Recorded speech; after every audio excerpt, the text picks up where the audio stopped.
Yeah, good. Good. So time to start, 9:30. Let's start. Let's start.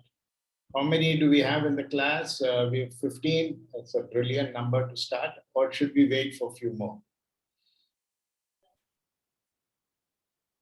We'll give a minute or so. We'll talk about what is there, and then how many of you have tried out? How many of you have tried out the assignment 2?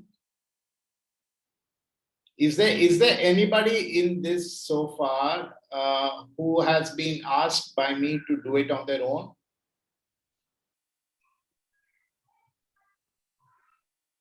Nobody here, because some of them I have asked them to do it, to break away from the group and do it on their own. So I'm just wondering if there's anybody here in that list.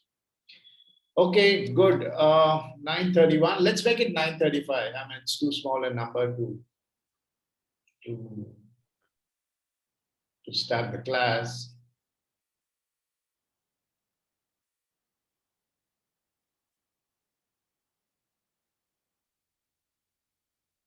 Are you done with all your other assignments? All assignments for assignment 1 is done? Yes, sir. All done, all done. A big relief, right? Yeah. –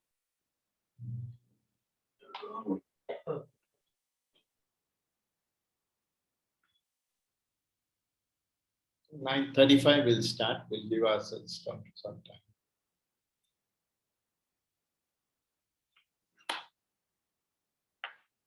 Kotresh KP. Let's see, where's this guy? Kotresh, you're from which group? Sir, group 16. Hey, all group 16 guys are all here, huh? Yes, sir. What's happening? Kotresh, good, nice. Thank you, sir. Who else is here? Yashaswini. Yashaswini group.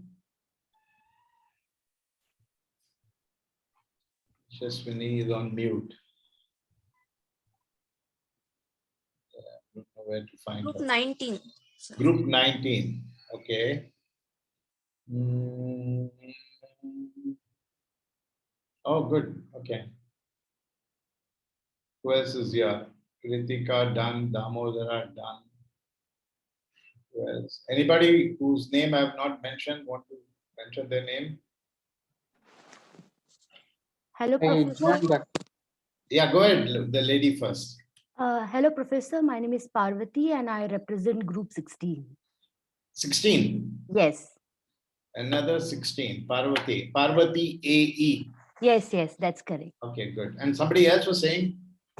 Anant, sir. I represent Group 12. Group 12. Kithe? Group 12. Anant. Okay. Yes. Yeah, good, Anant. Yeah, good job. Hello, sir. This is Amit, and I'm from Group 11. Group 11. Amit MS. Yes, sir. Okay, ms.amitnaik@gmail.com. Okay, Yeah. good, nice. All of you have done well. It was anybody else who's coming now? Yeah, I think we'll start. Okay, 22, good way to start. See where we are. Let's record the session and pause recording. Oh, recording on. Okay, somebody's done it for me. Thanks. Okay, so a long journey now. We completed 3 classes. We completed 1 assignment. We're feeling good about ourselves. We are halfway through this journey. And I guess we've got to know each other well now. And I've got to know you all well. I've seen your faces. I've seen your presentation styles. I have commented on some of you. On some of you, I have even suggested that do some fine tuning on your own, present it on your own. The reason why I have asked some of you to do it is because I want to understand you better and see how I can get you to either excel from where you are, or move you to a better position and things like that. So good. But where are we on the subject? We have come a long way. We have all kinds of discussions. We have had all kinds of conversations and all that. But predominantly, the kind of case studies that I'm discussing with you, the kind of stories that I'm telling you, all seem to be a little on the consumer side. I'm saying, how do you please the consumer? How do you, and more where the consumer is considered an individual, and the consumer is not really. We didn't really take up true big examples of the consumer as a business entity. What we're going to do in most part of today is to focus ourselves out of that mindset that the consumer is an individual, to look at the consumer as an entity, as an organization, as a company, as the government, as somebody else, but it's a pack of wolves or pack of people or whatever that you want to call it. But before I get there, we have what's called the tail end of the B2C. The tail end, it's a small portion that we need to finish. It's more like the new dimensions to the B2C world.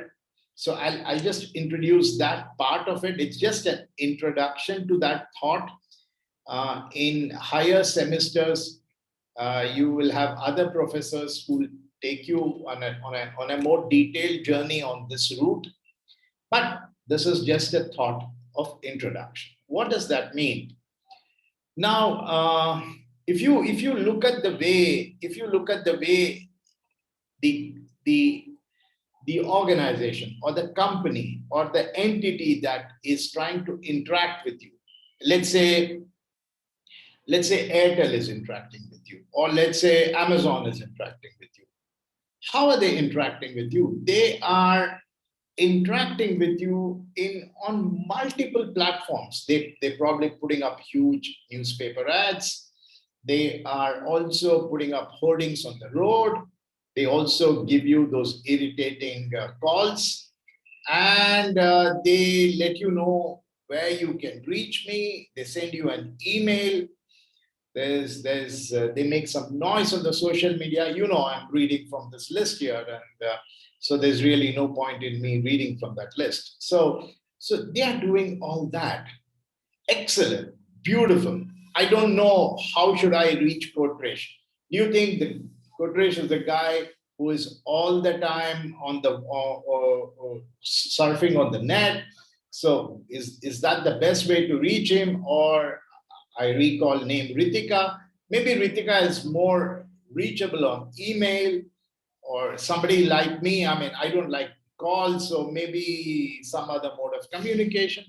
But why take a chance? You know, why would I want to take a chance? Let's bombard all of us with all kinds of data on all kinds of modes of communication. Works fine. It also has that small problem that we end up having, is that, let's say you raise an issue. Let's say you raise a complaint. One of the most recent complaints was what? That I raised. One of the most recent complaint, though it turned out to be honestly a wrong flag from my side, was that I did a transfer of money from my account to, thankfully, to my wife's account.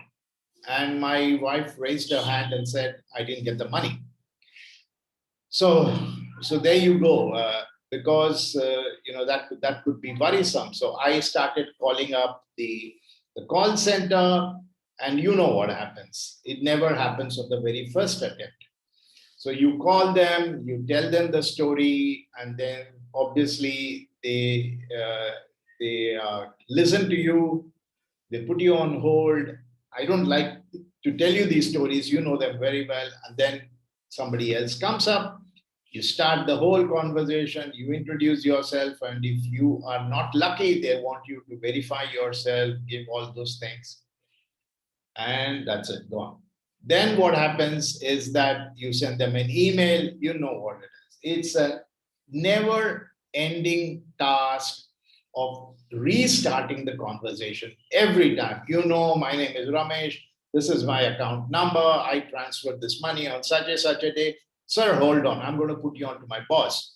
Now, the boss comes back and obviously wants to know my name and what's the background. And, you know, blood pressure would go hit the ceiling. Now, not only is that an issue, also the issue is on the nicer side of the story. What does that mean?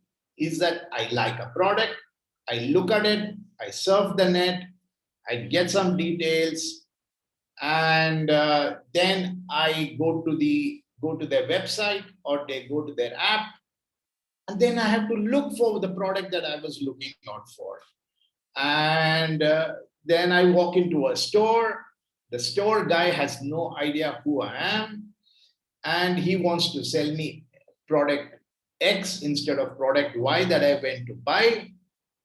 And now I'm confused. I almost made my decision to buy that all important dishwasher. I went to the web, I went to the site, I did every kind of exercise. I walk into the shop, and the shop guy gives me an alternate model, and then boom, the whole process. You know what's the whole intention of the whole websites and all that is for the sale to happen.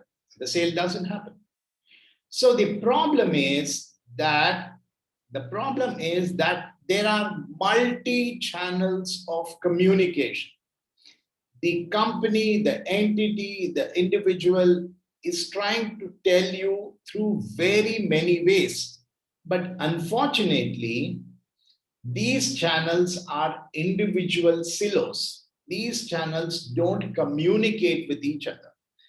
But should the company and should the organization, and there are lots of such examples.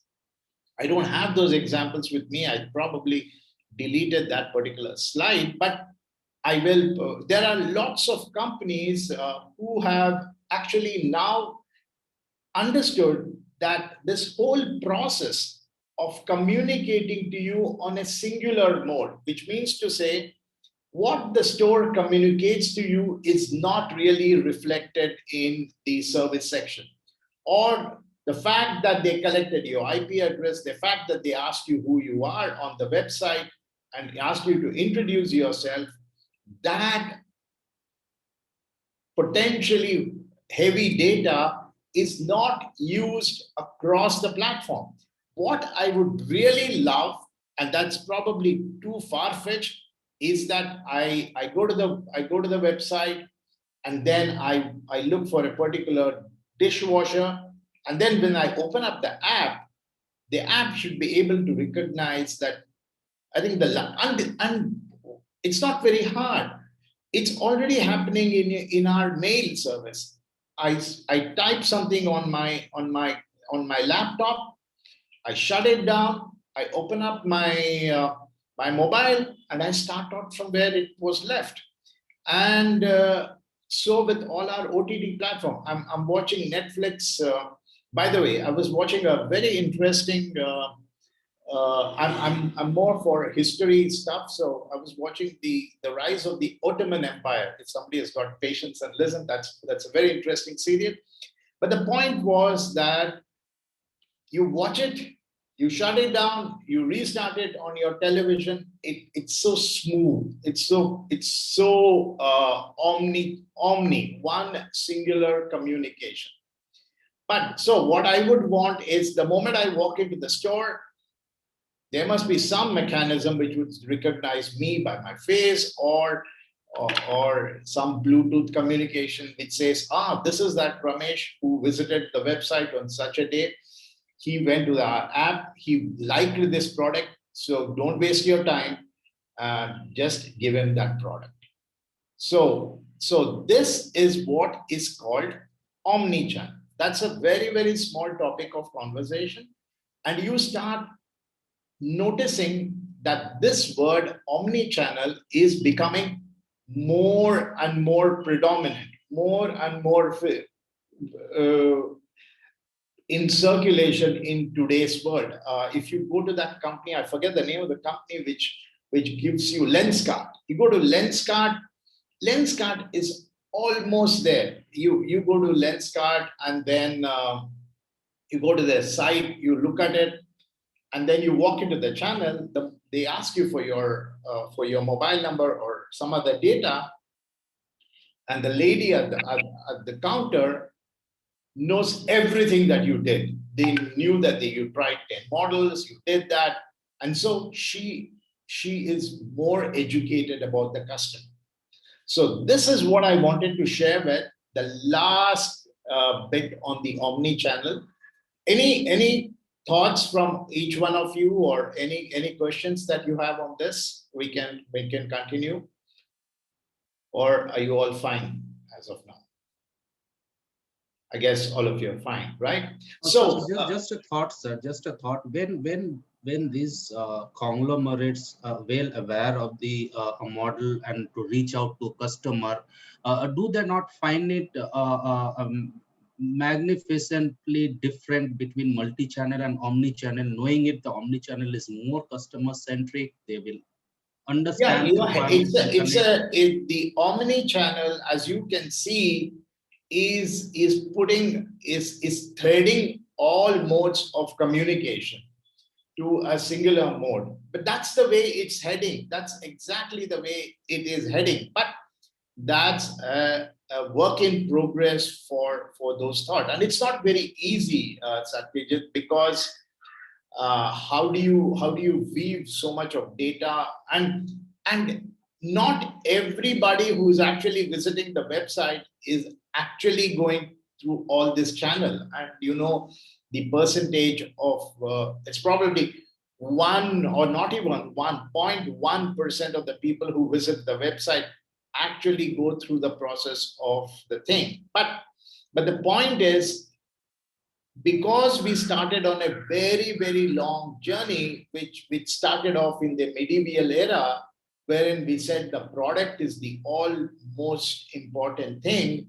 And my only thing was to teach you 4 P's and say that sell my product at my price, at my location, and at my promotional methodology, has now moved so much from the 4 P's to the 4 C's. And now you are being told that the 4 C's itself are not enough. Now there was I just wanted to forward that message to you. The 4 C's are now, there was a talk about the 4 C's being replaced by the 4 E's. How enterprising are you? How emotionally are you attached to your customer? How energized is your customer when you say, and they can go on, there could be 4 E's and 4 Q's and all that stuff. But the point is, the closer you are to a customer, I mean, you know that I always keep saying this example is that I walk into a Ola Prime and then they say, welcome, Mr. Ramesh. That's a great delight. Or you walk into you familiarly walk into the greatest joy that anybody can have would be that if you are a truly globetrotter or guy who's going out there, and then you walk into the entry or the exit visa counter or the stamping immigration counter, and the immigration guy recognizes you and he says, hey, hi, how are you? You're back again. That's a great feeling, So the idea is that how do you make the customer so very comfortable? So this is not easy. And that's what Amazon is also trying to do. Why is Amazon also trying to get onto the brick mortar shops? Is because they want to make sure that everything else goes smooth. That's a very long answer to your thought, but I hope we get it. Right? So this done. Thank you very much. We've done with a very interesting portion. Now it's time for us to look at how are we doing. So now I'm going to open up this, give you guys about 10 minutes to do what is called midpoint analysis for yourself. And in some way, that's going to be a feedback for me to understand how well have you done. Log in here, answer the questions, you get your answers yourself, you know how good you're done. I don't know if it's for 20 or 18 points, I don't know. And let me know how well you have scored. So the time is 9:50. I'll give you about, say, 10 o'clock for you to log into this and do a midpoint analysis. We're down with three classes. We're now entering the fourth one. That's one best way to revise ourselves. So go ahead, do it while I wait for you guys to give me your inputs. Let me know if you have any access problems. Unlikely, I guess. In the meanwhile, let me just wake up some souls here.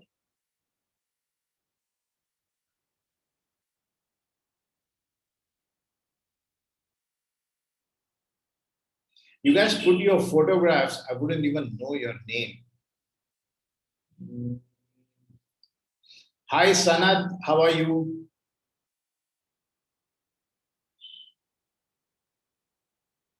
Sanat Nadek, that is. Now, Shah. Hi, sir.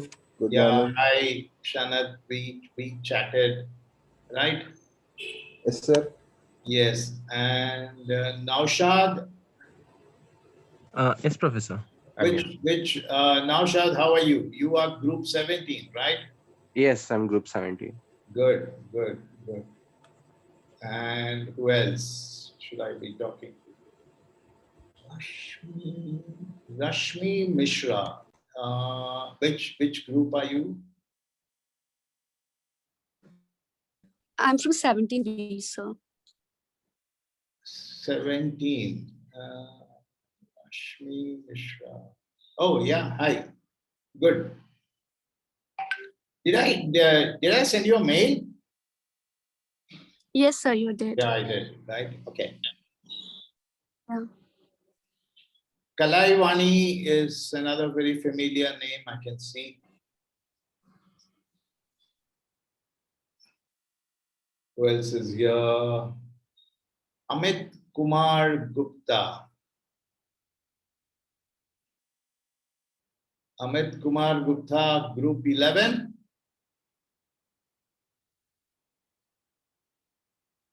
He's not physically present, I guess. Gautami, yes. Gautami, yes. Which group are you?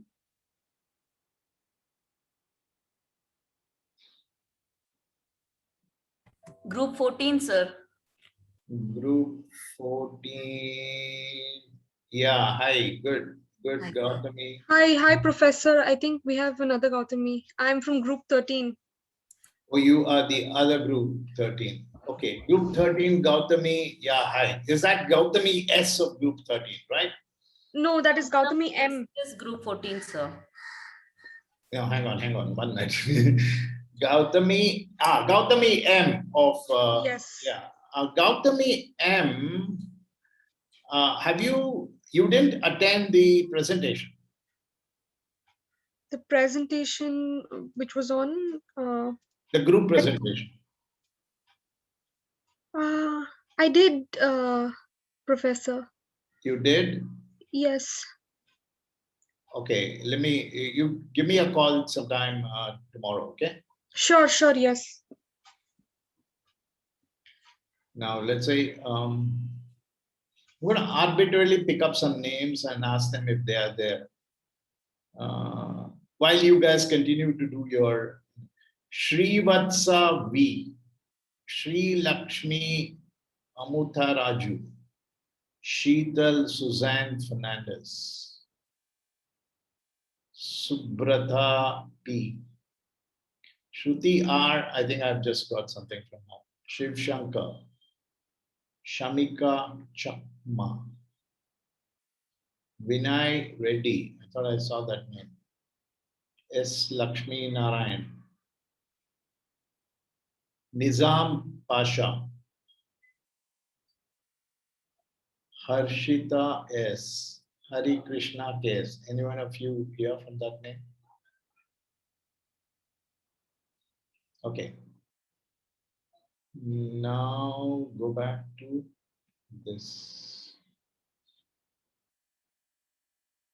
Santosh Gowda, which group are you from?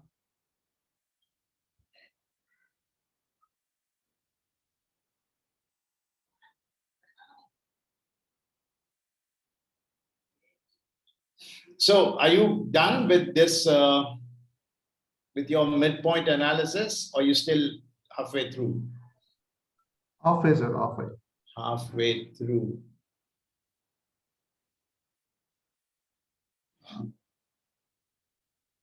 Sharing is paused. Okay, that's exactly what I wanted.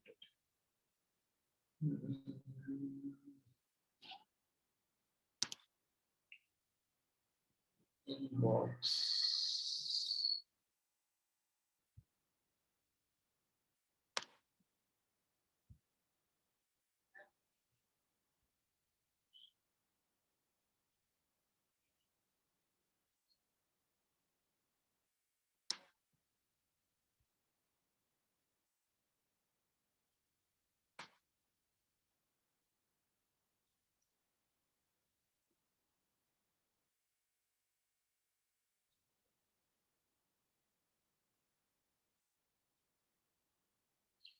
Okay. Go to Drive.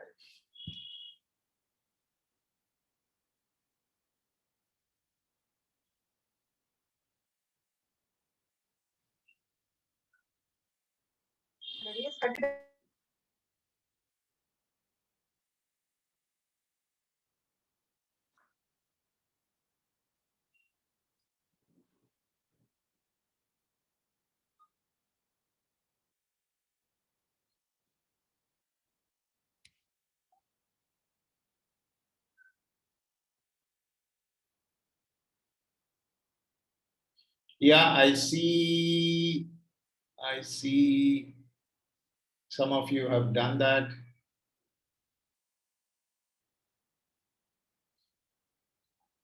Mahesh, is there somebody called Mahesh here? Yes, Professor. Yeah, hi. How are you doing? Are you following my classes? Yes, I'm following it. Yeah, you want to say something else? Or that's it. One line answer. No, I need to refer recorded sessions again since looking for a timeline to do that.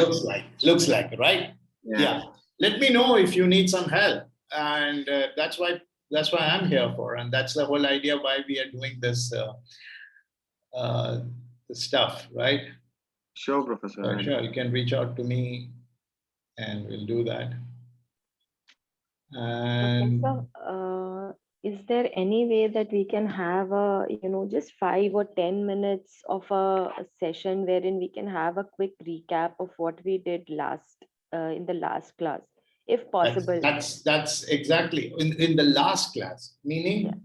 Meaning, sir, the last the one before this. Yes, sir. Yes, sir. That's the Bcg Matrix. I can. If we can just have a quick 10. But then I wouldn't do it for just one. If there's at least a few flags have to raise, right? Of course. If anyone else is if somebody else is there, otherwise we can. Yeah, sure. And Anant HV. Yes, sir. Yeah. What's your first answer? I think I got it wrong. So maybe I should have. Maybe you should have got the other. Yeah, come in a prepared state, or probably revisited my notes that I've made last night. I just So the idea is the first question is to let you know that what's the book to read. But good, don't buy. I mean, we are having fun while we are learning. So back to you. If you guess you have more people want to go through a session, and we can always do that. And Ravi Coach Kumar. Yeah. Yeah, why do you have that name, Coach? I mean, are you a cricket coach or something?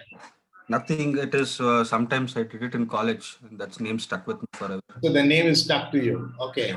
Okay, good. So are you enjoying the class? Yes, Professor. Yes. I was not able to make it, unfortunately. I'm sure you could have done slightly better, right? Yeah. On today's assessment. Yeah, last class I was not able to attend. Okay.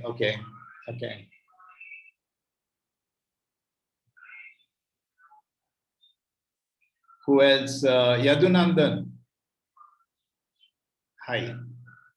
Hi. Yeah. Doing well? Yes, sir. I'm doing well. I like this class a lot. Okay. My dad is now a marketing manager in the FMCG line. So I can understand how he's finding difficult when he's promoting some product.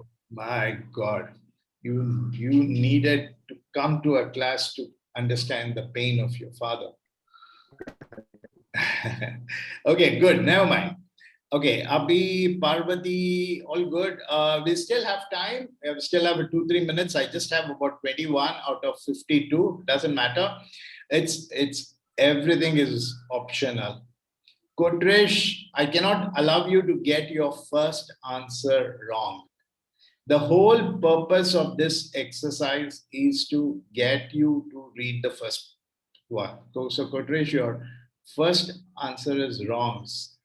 You know what the answer is, right? For every one of you, it's Philip Kotler. And nobody's going to get full out of full because the reason is nobody's going to get 20 out of 20 is there are automatic errors in my assessment. So I don't want anybody to get too excited that I got 20 out of 20. So you will not get it. Even though you have answered correctly, my system will show it as a wrong answer, just to keep you on the toes. Yeah, on one of the questions, Professor, I somehow felt in the marketing mix, which 4 P's are covered. That's actually that's a section that who's that? Anant, yeah. Anand, that's a section where if you try filling up a Google form, it's very complex to connect. So that's a section where there is a bit of a mismatch. Though accidental from my side, I decided not to correct it. Okay. So it's good that you noticed, which means that you may have actually answered it correctly, but the sheet is giving you a wrong answer. Right. Okay. Thank you, Professor. Yeah, even I was surprised to see the answer wrong. I thought that was right. I went to check. No, good. That's why I also brought it up. So that you were wondering, oh man, where did I get it wrong? But that's because when I was trying to do the match, it's sometimes you get it wrong, and the professor is always right. So we'll live with that. So good. Tejaswini is also learning. Sir, we can't hear you. Yeah, no? I mean, we can hear you, Professor. Okay, never mind. At least I can hear you, yeah. Yeah. No, okay, good. So I guess this gives you an idea where we are. It also gives me an idea that some of you have been say, how would I say, without hurting myself. Some of you have not been paying attention, possibly, while some of you are actually delighting me. So it's okay. To each one of you, let me know if you have a specific issue. I'm here to help you. But remember, I'm not here to handhold you. I'm only here to converse with you. This is a executive course, so we assume that you have certain things. So otherwise, good job. Let's move forward. So enough of this. We give you now, as I said in today's class, we are going to talk about another subject, which is called. Is this the one? class. Professor, sorry. Yeah, go ahead. Vivek here. Maybe when we have some time later of the class, right? If you could explain that match this question, maybe that's where I've just got a lot of things. Oh, you got the 7 P's versus the 7 C's wrong. Yeah. Yeah, we'll go through it sometime. We'll go through it sometime because I have got it wrong. That's what I'm saying. So my answer is wrong in that Google form. So we can always go through it sometime later. Okay, we'll see if we have some time. I know somebody was asking me. I'll try to see if we can finish what we have planned for 12 o'clock. And maybe I'll do a BCG Matrix, a super fast session of BCG Matrix, and we'll once again go through the P's and C's. Okay, good. So that's the end of B2C. Thank you very much, Mr. C. We will see you later. Now let's move into B2B. Now B2B, you can see this heavily sourced from multiple sources or sectors and mediums. You know, the best way to find out how widely this PPT is sourced from is that all of a sudden you will find between slide number 3 and slide number 4, there's a font change, there's a structure change, there's a language change. That's because all I'm doing is copying and then pasting this for you. And I'm somebody who's a stickler for PPT looking very formatted, font sizing and all that, but not in my teaching classes because the idea is to teach. So as I said, lots and lots of borrowings, copy and paste into this only to make sure that you guys understand the subject very well. Okay, so B2B is actually what most of us are going through. If very few of you are going to tell me that, sir, my customer is anywhere between 25 to 30, a female who has gray hair and wants to color her hair or something like that. It's very, very odd. It's very, very few of us who are going to say my customer is somewhere between 26 to 50 who is broken his mobile and wants to replace his mobile. That's very few among us is going to come in and say my customer is somebody whose end user is anywhere between 3 months to 4 years, meaning that they are looking for a baby product. That's very unlikely that in our lives that we will be in that line of thought. Most of the answer to asking Shiva or Anand or Naushad or Sanat is, who's your customer? You say, my customer is in the banking sector, my customer is in defense, my customer is in telecom. That's what you are most likely to be telling me, which means that most of us, and even if you belong to the FMCG world, even if you belong to the world of, let's say, soaps and detergents, it's very unlikely that you are the shopkeeper, in which case you define it as my customer is one who has dirty clothes. But otherwise, you are going to tell me, even if you are selling soaps and detergents, is that my customers are big outlets. My customers are those big mega stores that are hanging around there. My customer is going through a sea change. I'm losing food world in one side of the world, and I see newer, smaller mom pop shops. Like, I don't know if you guys have noticed in Bangalore, all of a sudden this Adeshwar, who was still yesterday known for his electronics, now seems to be getting into providing you groceries and the daily use material. So that's what is it. So the world is largely a B2B business. My customer is Infosys, my customer is Dell, my customer is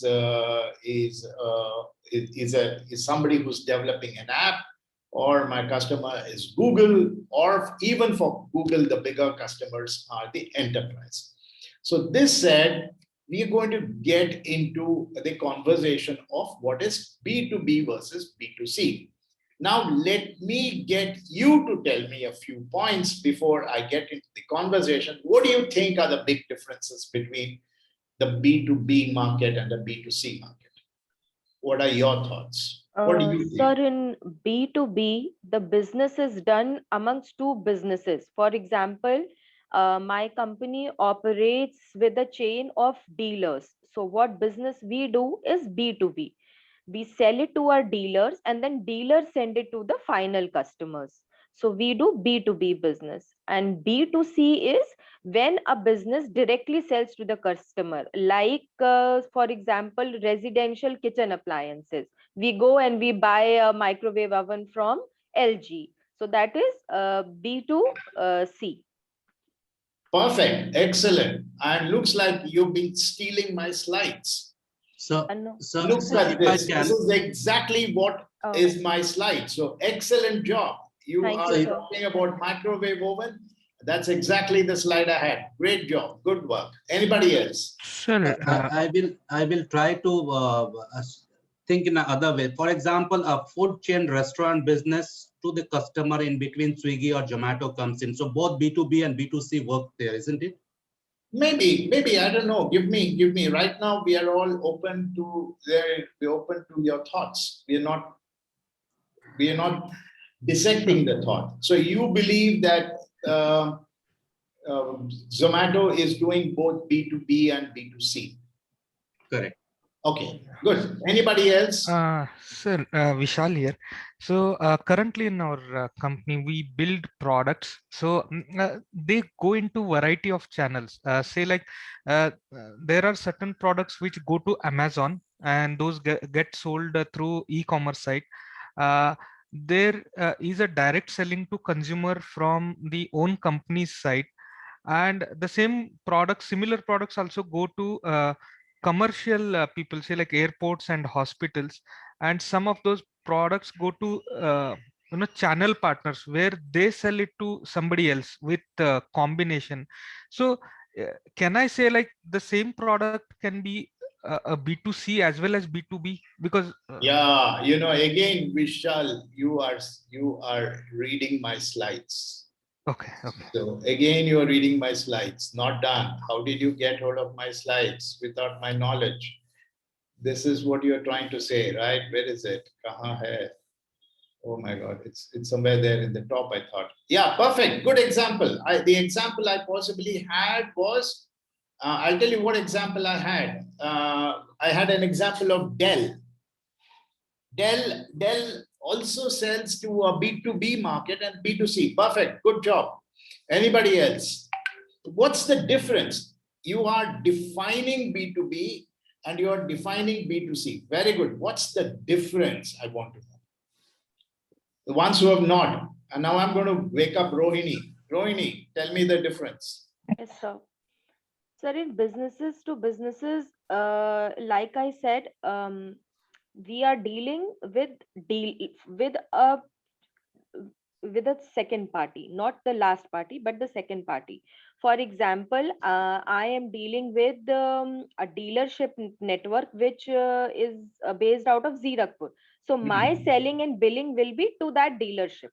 Okay. That is business to business. When I am selling my material to the dealer, and when that dealer bills it to, for example, you want to buy you have a outlet and you want to buy a pizza machine, and you go to this dealer's place and you buy that pizza machine from him, then that is B2C. Dealership is going to bill it to you, Perfect. the final customer, end customer. Very good. Very good. Anybody These are the else? examples. No, good. Anybody else? Ritika, Harsh, Manvita. Sir, Rakesh, sir. Yeah. Hello. Sir, in B2C, the buyer is a consumer. In B2B, the buyer is a seller, actually, again. Okay. The B2B, the buyer is a consumer. In B2B, the buyer is a seller. Yeah. Okay. Not a bad thought. Not a bad thought. Okay. Anybody else wants to tell me? Mr. This is Manar.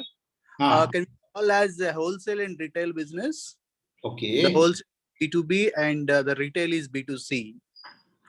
Okay. But you guys are telling, you're defining. You are not telling me the difference. Okay, so let me try. In a B2B, where the customer doesn't make a choice, in a B2C, customer is paramount and can make a choice.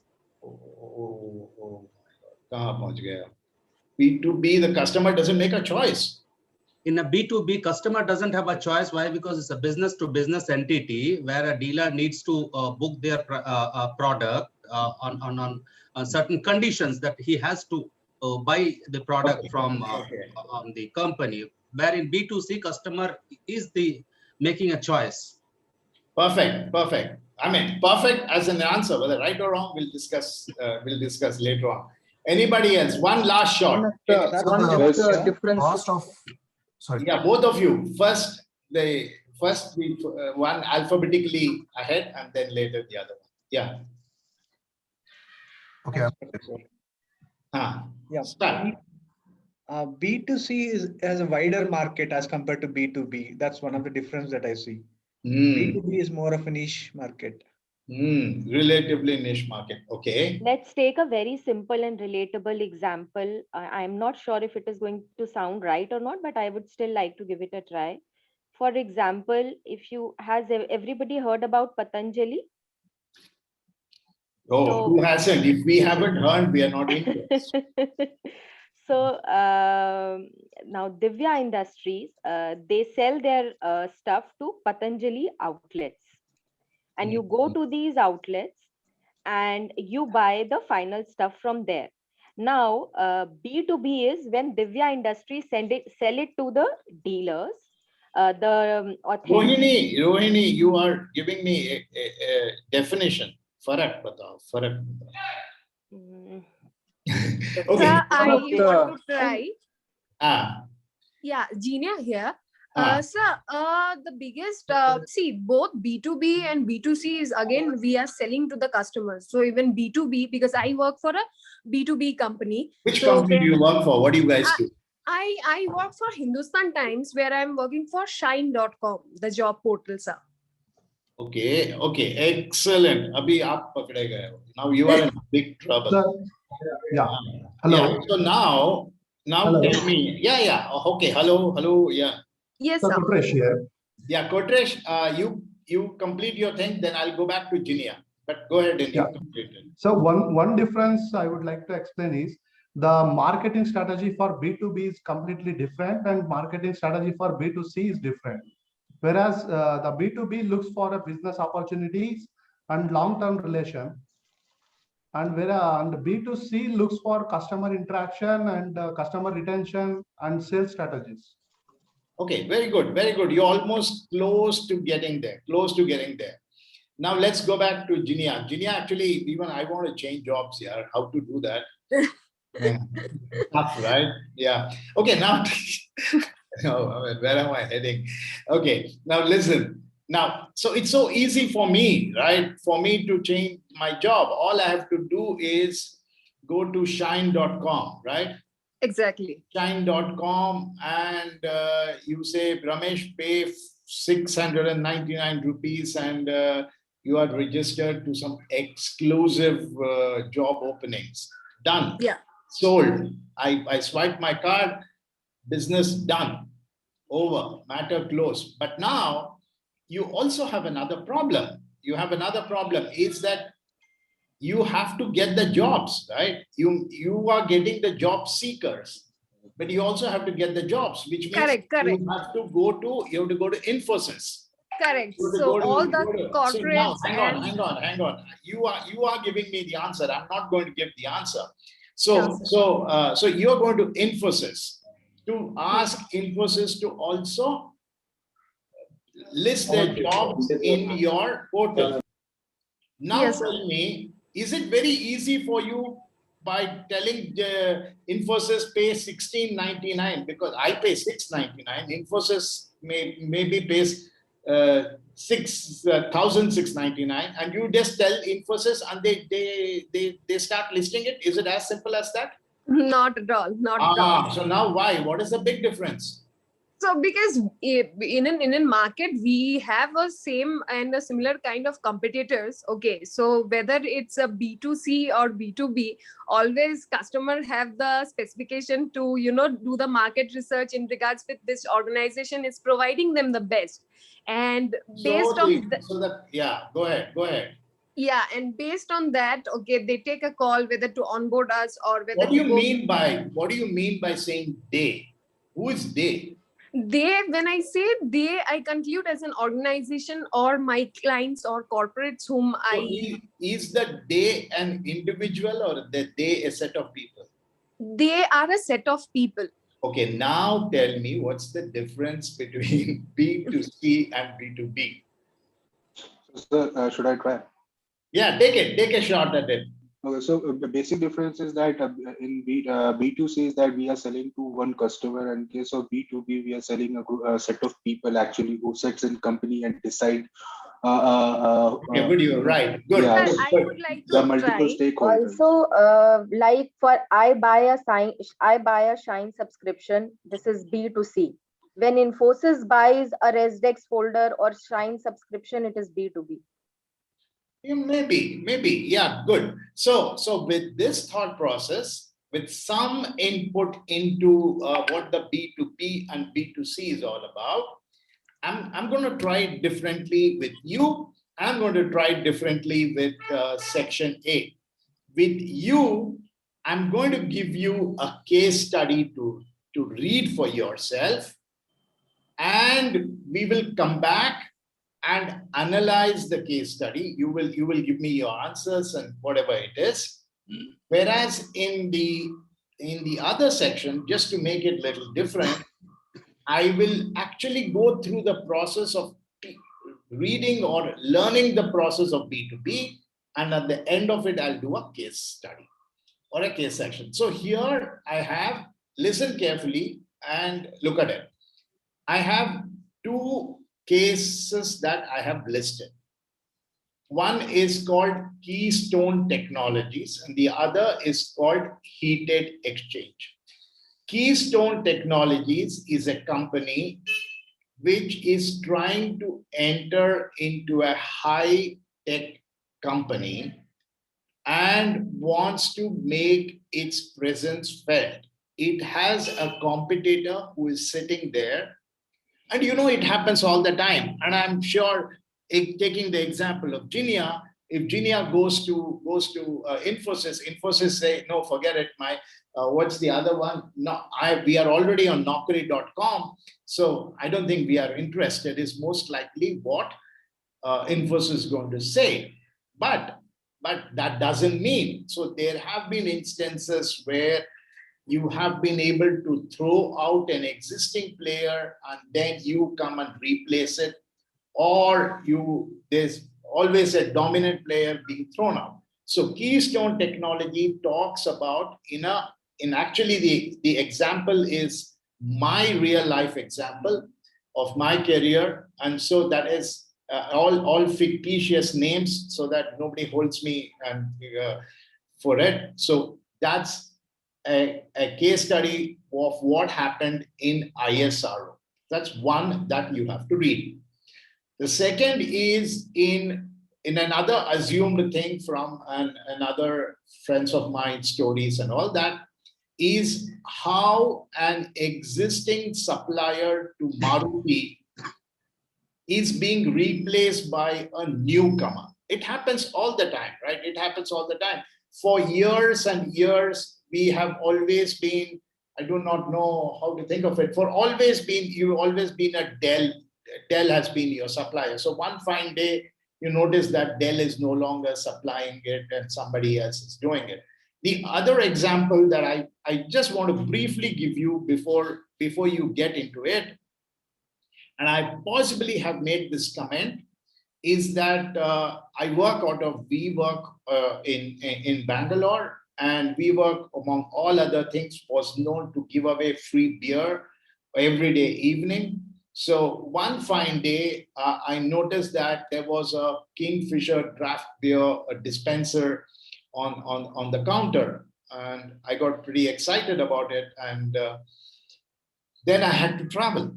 So a week or 10 days later, I come back and notice that that Kingfisher dispenser is now replaced by a Budweiser dispenser.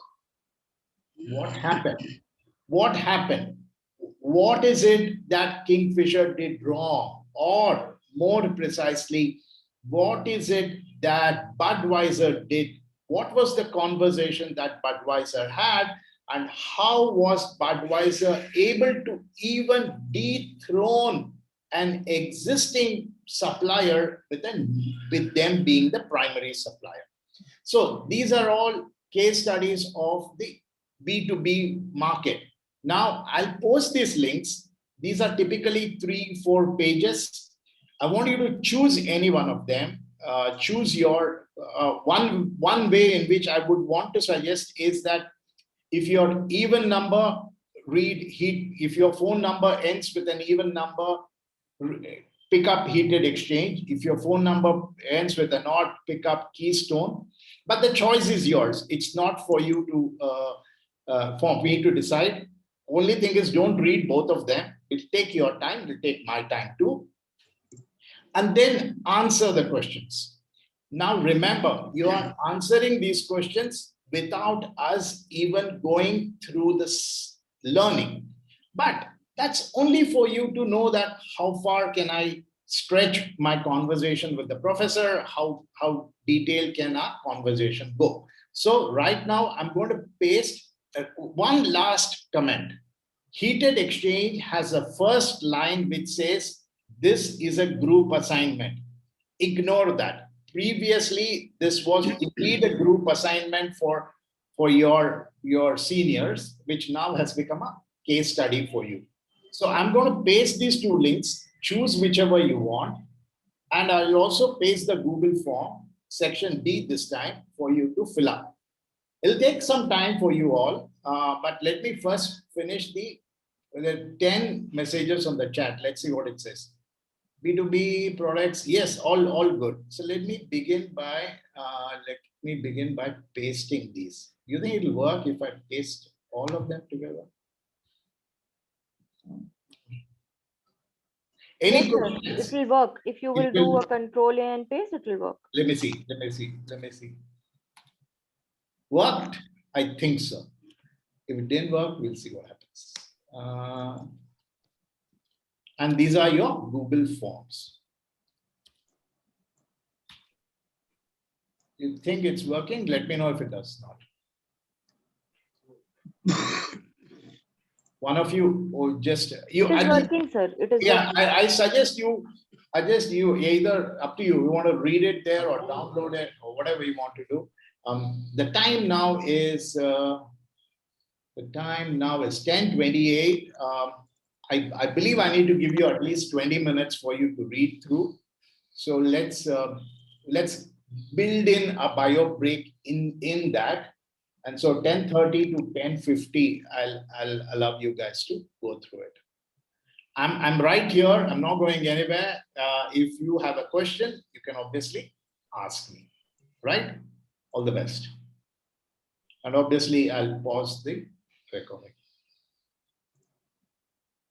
You've gone through the case study, right? What's happening? Am I talking to a wall?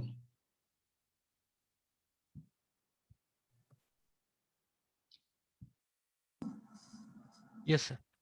Yeah. Okay, so. Yes, sir. Yes, sir. So you're done. You're done. Excellent. Yes. So now one way to look at it is again go back to this question and ask you, but then I go back to this and I'll not ask you, but now you know that you're going to give me a lot more better answers this time. But now I'm not going to ask you for the answers, but what I shared with you here I'm sure each of you can relate it to your real life world in your work and business. So now let's get on to the fact that what is actually B2B versus B2C. Now, B2C, and every one of you have given me brilliant answers.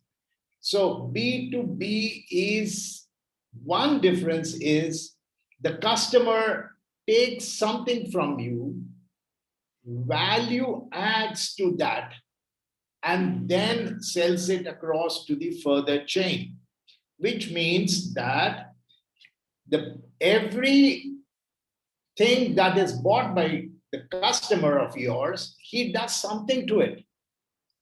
Unless and until it is the final product. The cotton is bought from you, and then the weaving mill would do something else, or the threading mill, or whatever it's called. They do a certain other process, give it to the weaver then weaves the cloth, so he does a value add. The tailor cuts it, so he does a value add and cuts it stitches. Somebody is actually distributing it, so there is a final, and finally the sale.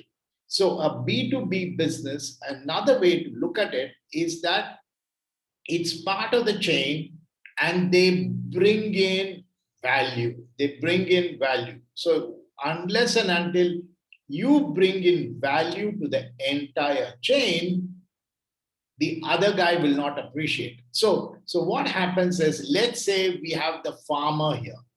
Let's say we have the farmer here. I don't know a company, but let's assume this is Birla Mills or Birla Thread or something.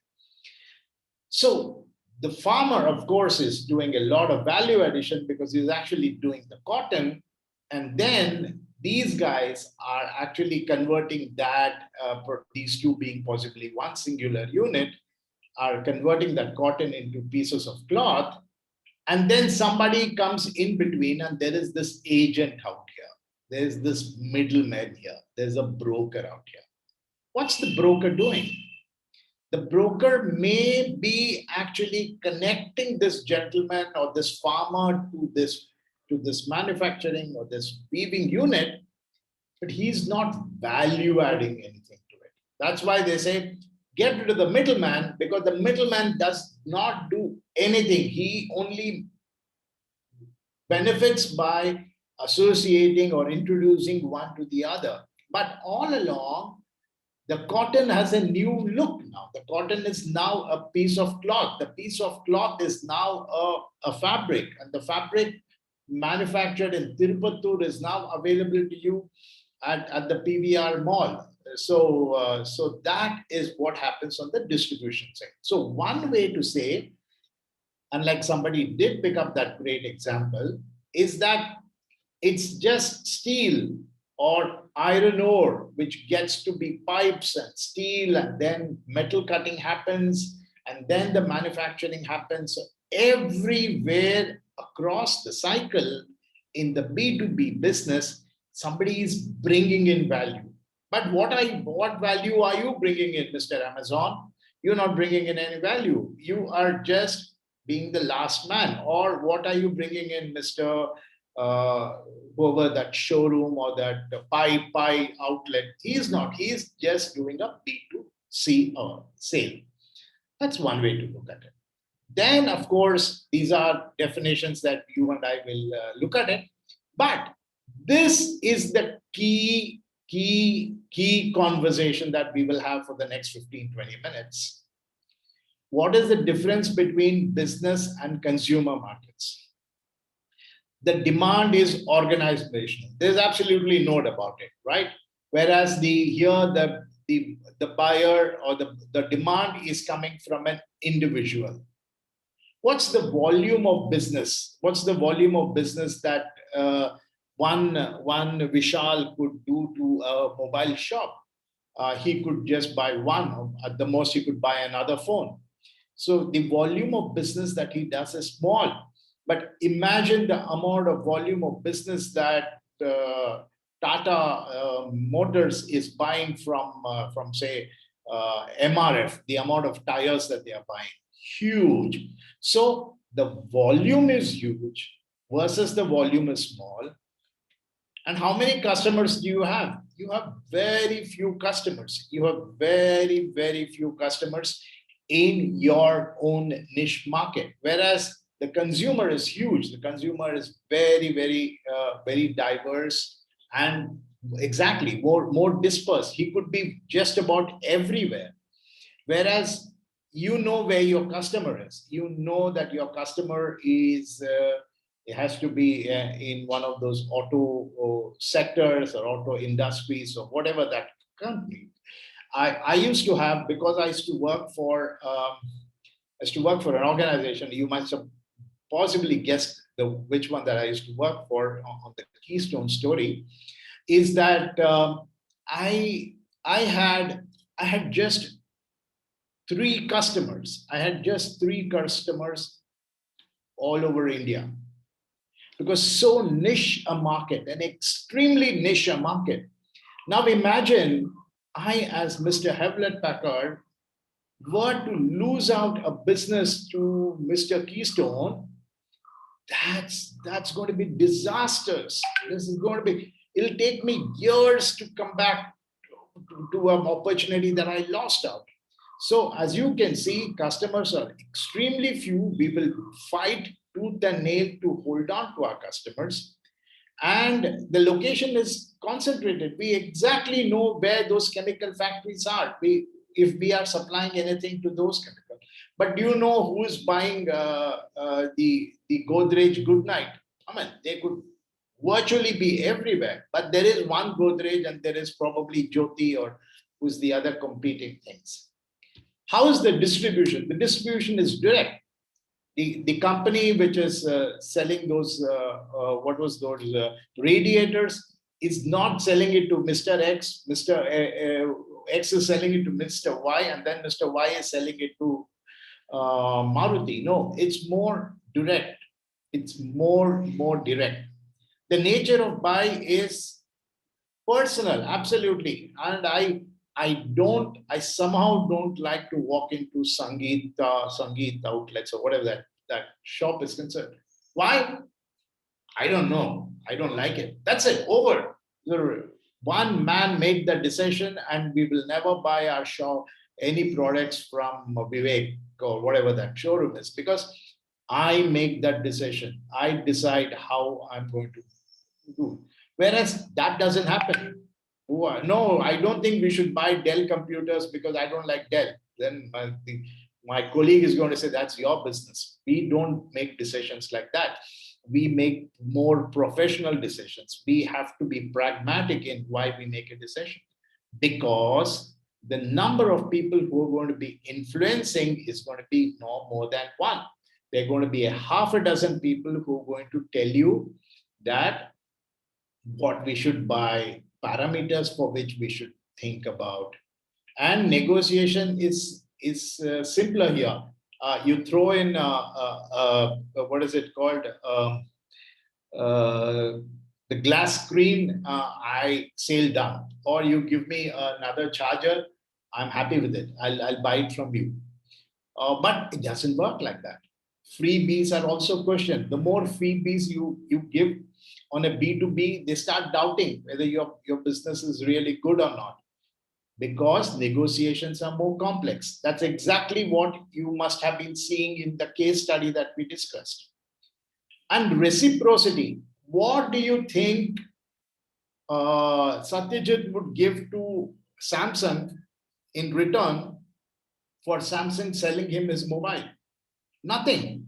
There is no reciprocity of business, but there is reciprocity of business in a B2B market. I might buy something from you, and eventually you might end up selling something to me. So that's reciprocity of business. And leasing is greater because, of course, you were saying that we give you EMIs, but that's a minuscule part of it. Here, the entire business is actually so great. And I'll tell you from the sector that I come from, which is manufacturing, launching, and operating of satellites, everybody is willing to lend you money. If you have a good business plan, there is going to be the manufacturers of satellites who are going to come and tell you, sir, we'll give you 90% lease, or we'll fund you for 90%, you pay us over 5 years. The guy who's going to launch the satellite is going to come and tell you, you use my launcher and I'll give you a long term to repay. And if you have some really exciting products, the customer is actually willing to give you in advance, and your customer is also a business entity. The customer is willing to give you in advance because you have something unique with you. So the leasing is greater here. And finally, this is the most important part of the entire conversation. There is a personal selling involved. You are noticed for who you are. You are noticed. You are personally going to be selling it. Whereas the guy, Mr. Samsung, is not even involved in your buying of the phone. Did Mr. Steve Jobs actually come down to sell you the phone? No. But obviously, Mr. Who's that? Mr. Qualcomm did walk into Mukesh Ambani's Jio to sell the product. It's because that is B2B selling. That's exactly why even the president of France is willing to come down to sell a Rafale aircraft, because that involves personalized selling. So, long conversation. I hope you guys are able to follow with me on this. And now open for questions or open for discussions. Looks like that's the most perfect one that I ever did, right? Now, more of the same subject is more how it is looked at. Market character. Yes, please. Professor Anil here. It's related to the marketing, the difference between the marketing strategies of B2B and B2C. Both has its marketing teams or their own strategies, right? Yes. And I mean, don't go into too deep, but how how basically we can differentiate it? In the sense that how do I say? Okay, let's take the example of the same thing. I seem to be fed up of taking those examples. My mind doesn't react that fast. So how much I have targeted, I have segmented. You did that, no segmentation, targeting. I did that segmentation and targeting and decided that anybody who has an income of less than 30,000 rupees, anybody who is anywhere between 30 to 45, anybody who is in prime cities is the potential target for OnePlus phones. Over, matter closed. We've done that, we've evaluated it, and then we will focus all our advertising to that. We're not going to do anything else other than that. Focus, branded, selling, advertising to you. But if I have to go and sell my product to an organization, I can't just make that kind of a differentiation. I have to look at it from many points. Is that we will get down to that. Maybe I'll bring it up right away for you because you brought that up. There was one particular slide that I want to. If you guys able to see this slide clear, or you want me to go full screen? We can, at least I can read it. Okay, Yeah, it is readable. But you can go full screen, yes. I'll go full screen. Okay, so now look at this. At the end of the day, all of you remember, I want profit, right? Whether it's a B2B market or it's a B2C market, what's the intention? It's my profitability, which is at the end of the day that I am going to be serving myself for.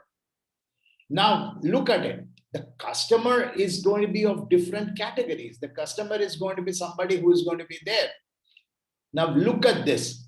The customer is leveraging on his buying power. Now look, I tell you by personal experience is selling into Geo, selling into RIL.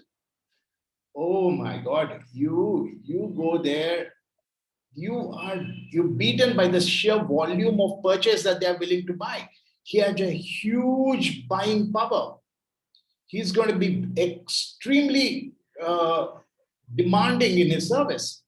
And not only that, he's going to insist on lots and lots and lots of features coming into the kind of service that we give him, whatever it is. Even if I'm giving him cellular towers, or even if I'm giving him some huge networking thing, they're going to ask you to give. You go there, you lose your shirt, you lose your trousers, you are in your inner garments. Your boss comes and he loses those inner garments. So this is because, so the cost to serve the customer is going to be extremely high, but the net margin that I get out of this is going to be very, very low. But I cannot ignore this customer because he is very, very important and he's a very aggressive buyer. Let me just switch exactly to the other side here, or maybe we'll go on the top. This customer also is very expensive to serve, very demanding, very, very demanding. ONG standing for, can anybody tell me what the ONG stands for? Oil and gas. Oil and gas. Yes, some example. I'm just to make the conversation flow. Some example is that, so oil and gas sector is a very demanding sector. They are worried about safety. They're worried about all kinds of stuff. They are probably located so deep inside or in the high seas that the very costly to serve this market, very costly to serve. But they understand that and they are willing to pay heavy dollar for it. They're really willing to pay for the service. Compare this ONG versus the RIL market. They're willing to pay. They're also equally demanding. They want uptime. They want 99.99 SLAs. And Reliance want 99.9, but they will pay me cents. ONG wants, they'll pay me $1 above the price that I asked for. So that's one end of it. The other one is that FTTO, it's just a word that I coined for myself today, meaning fiber to the office. Fiber to the office, which meaning that the product is definitely crucial and they will look at a good supplier and they don't really look at the price as such. They don't mind paying a higher price for a product which is very crucial and demanding. But here, they're going to demand a lot of things. They're going to demand that you give me 1 + 1 fiber. They could give me a 99. I want a guy on field. You guys should be able to pick up the phone on the second ring. Otherwise, I'll escalate matters because that product is very crucial. We could just go to bed if there is no internet to my office. But that's equally true here. But they're not. We're going to be very price sensitive. I'm willing to move from ACT to Geo just because I save 99 rupees. But there are not going to be too many demands, and your demands are also not really cared for. So maybe it's a long answer to your question. Is that in a B2C versus a B2B world, it's how you also visualize the entire process of the sale. So I hope, Anand, I was able to give you an explanation. I don't know. Yeah, Professor. But by the way, this is Anil here. Yeah, Anil, sorry. Yeah, to an extent, right? So get this right. Obviously, for the rest of your life, you'll have to differentiate these two. And needless to say, there are going to be more than few questions coming up on this in your exam. So these are the characteristics. Same thing told again, buying involvements. So buying behavior, involvement of various functionals from both sides. as you can see from the case study, there are so many people who are influencing that buying decision. Whereas at the most, it's my wife or somebody else who will influence my buying decision here. That's the difference.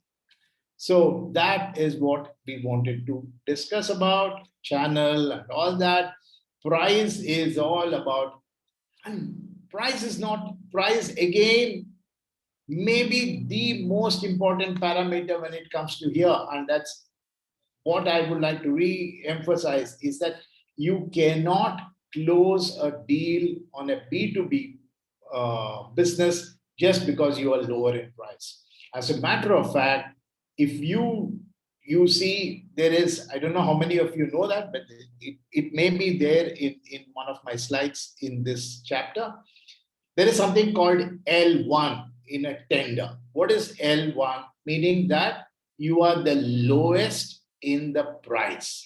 Yes. You've asked you to supply me something, you quoted $99,000, somebody else quoted $100,000. So you are lower by price. So don't just jump and assume that you're going to get the business, because you may be L1, but you may not be T1, meaning you may not be technically number one.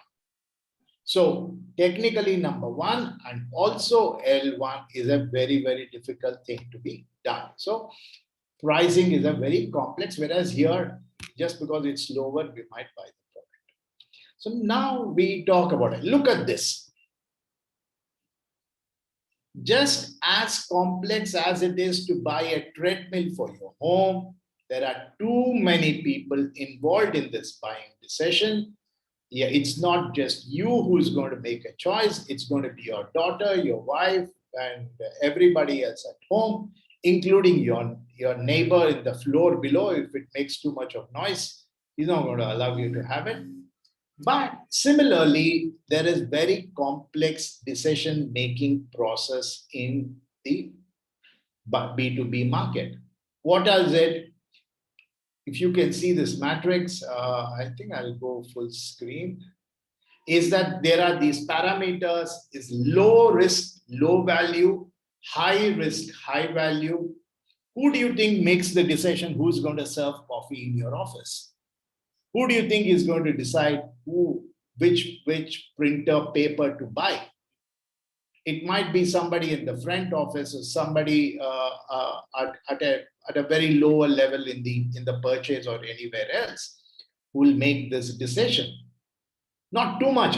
We are not going to sit whole day discussing who is going to be our coffee supplier, right? This is small thing. Low value, high risk, insurance. You make a mistake, and who said? I don't know if it's true or not, but lots of insurance policies didn't really click, because in Bombay they said, where will there be floods? There'll never be floods. And then that huge deluge that happened 8-10 years back, lots of cars were not insured for flood. So small typo error, small mistake, and there's a high risk element. Of course, the cost of the insurance is pittance to the cost of the product. So that would be a bigger team, a more complex people who is going to be there.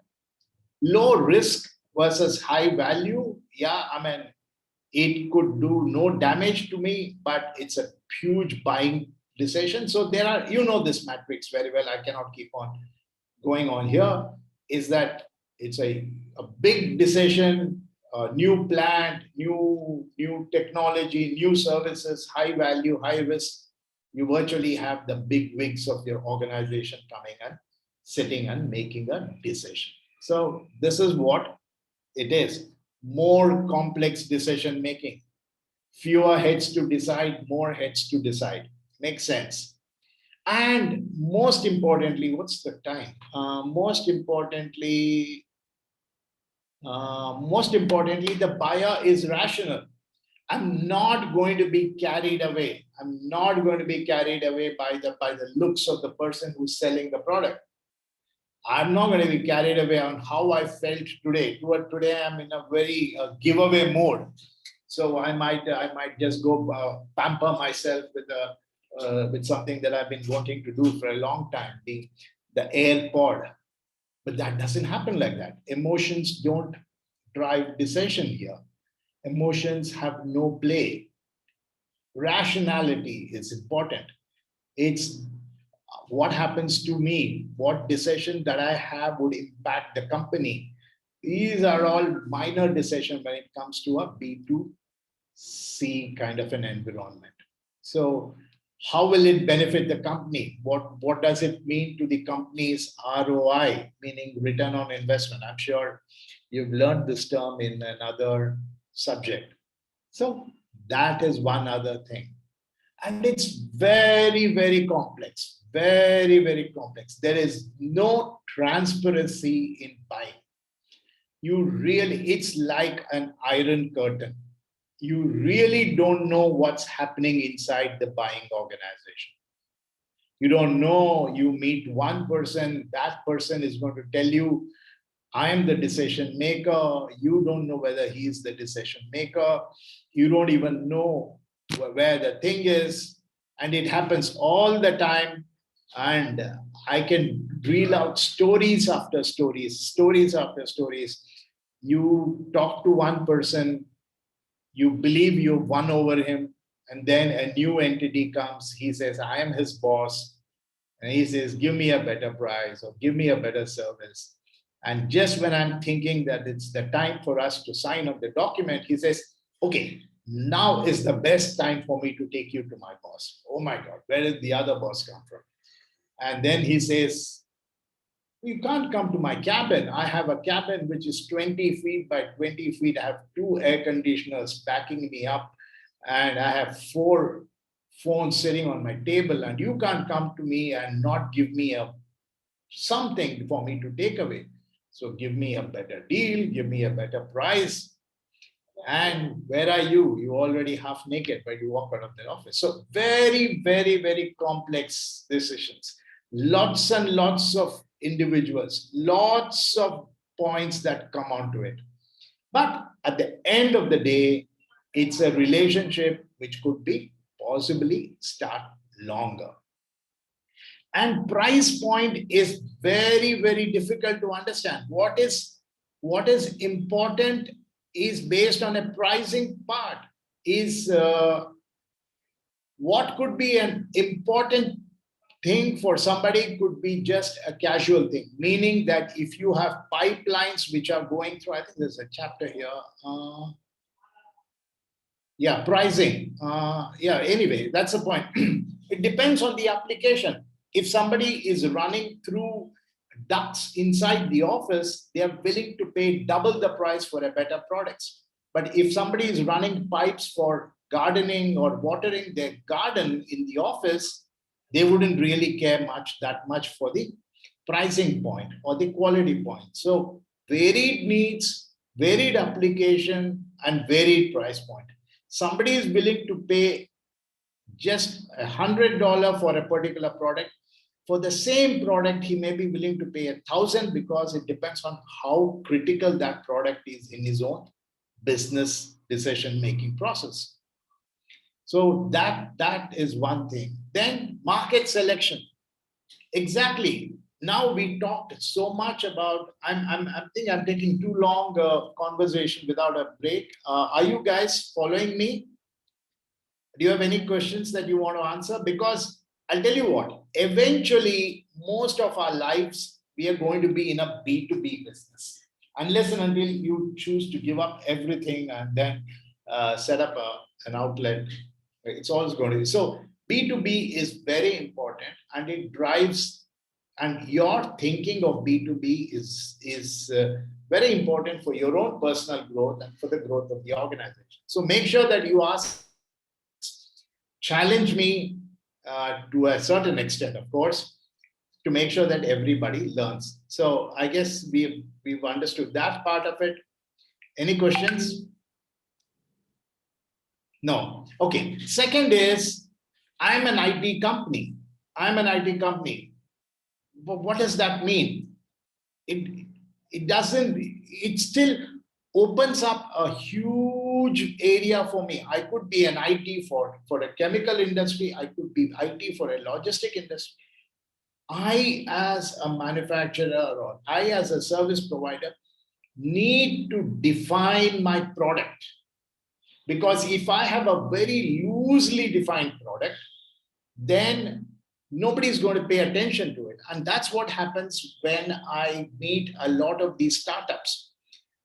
These startups come and say, sir, we have this excellent product. I said, yeah, brilliant, go ahead. Who is your customer? So any B2B market, any B2B, they want this product. The first thing I tell them is, you will never be able to sell one of them.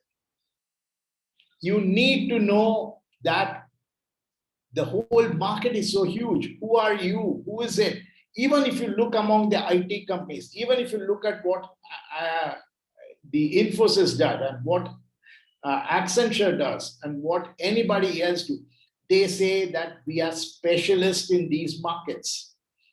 But it's the same process. It's the guy who could be working in logistics in company A may move to company B and start working on banking sector. But the point is, how do you brand yourself as? So for a long time, Infosys was always saying that we are experts with our Infi 2000 or whatever that series was, that we are good on the banking sector. It makes the entire process of communication to the market that much more easier. So that is further on the thing. And pricing, again, as I said, depending on what the product is, the pricing could be perceived as what is the value that they are willing to pay for it. So a fan could be a fan, but a fan sitting in front of a radiator could mean a lot more things, you know. So that is what it is. And eventually the point is that that entire product is going to be part of a next supply chain. It's going to be used somewhere. So pricing doesn't really mean that much as a point of discussion. And many a time the customer is willing to pay premium high price for the service that they are aspiring to have. We discussed this slide. We even had a break. You guys want a break, or do you think we can go forward? Yeah, it's your call. I think we can take a break, Professor. Yes, sir. Anybody else wanting to agree with him? Yes, sir. We'll take a 5-10 minutes. 10 Yeah, because I know even during what was my break, you guys were doing a case study. So at 11:18, I'll give you 11:30 we'll meet. Okay. Okay. All right, sir. We have a long way to go, but we'll meet up at 11:30. Yeah. Are you guys all there? Yeah? Yes, Professor. Okay, good. So where were we? So there you see, pricing of these products are very, very different because an UPS for my home is going to be very different for a UPS that is going to be, or an UPS for an IT company may be very differently specs versus an UPS for some other kind of an entity. So pricing of the service and products depends on where they are on the supply chain and how very important it is for that business cycle. So pricing also is very different. You're willing to pay top end pricing for the services. Where was that? Isn't that? No, I was further up the chain. Yes. Market selection, we did this. And yeah, we also did that. I mean, the point that I wanted to bring this up to you is that the question is, if Reliance, as an example in this case, is too demanding, too aggressive a buyer, and at the end of the day, I'm not going to be profitable with this business with Reliance, why would I want to do business with Reliance?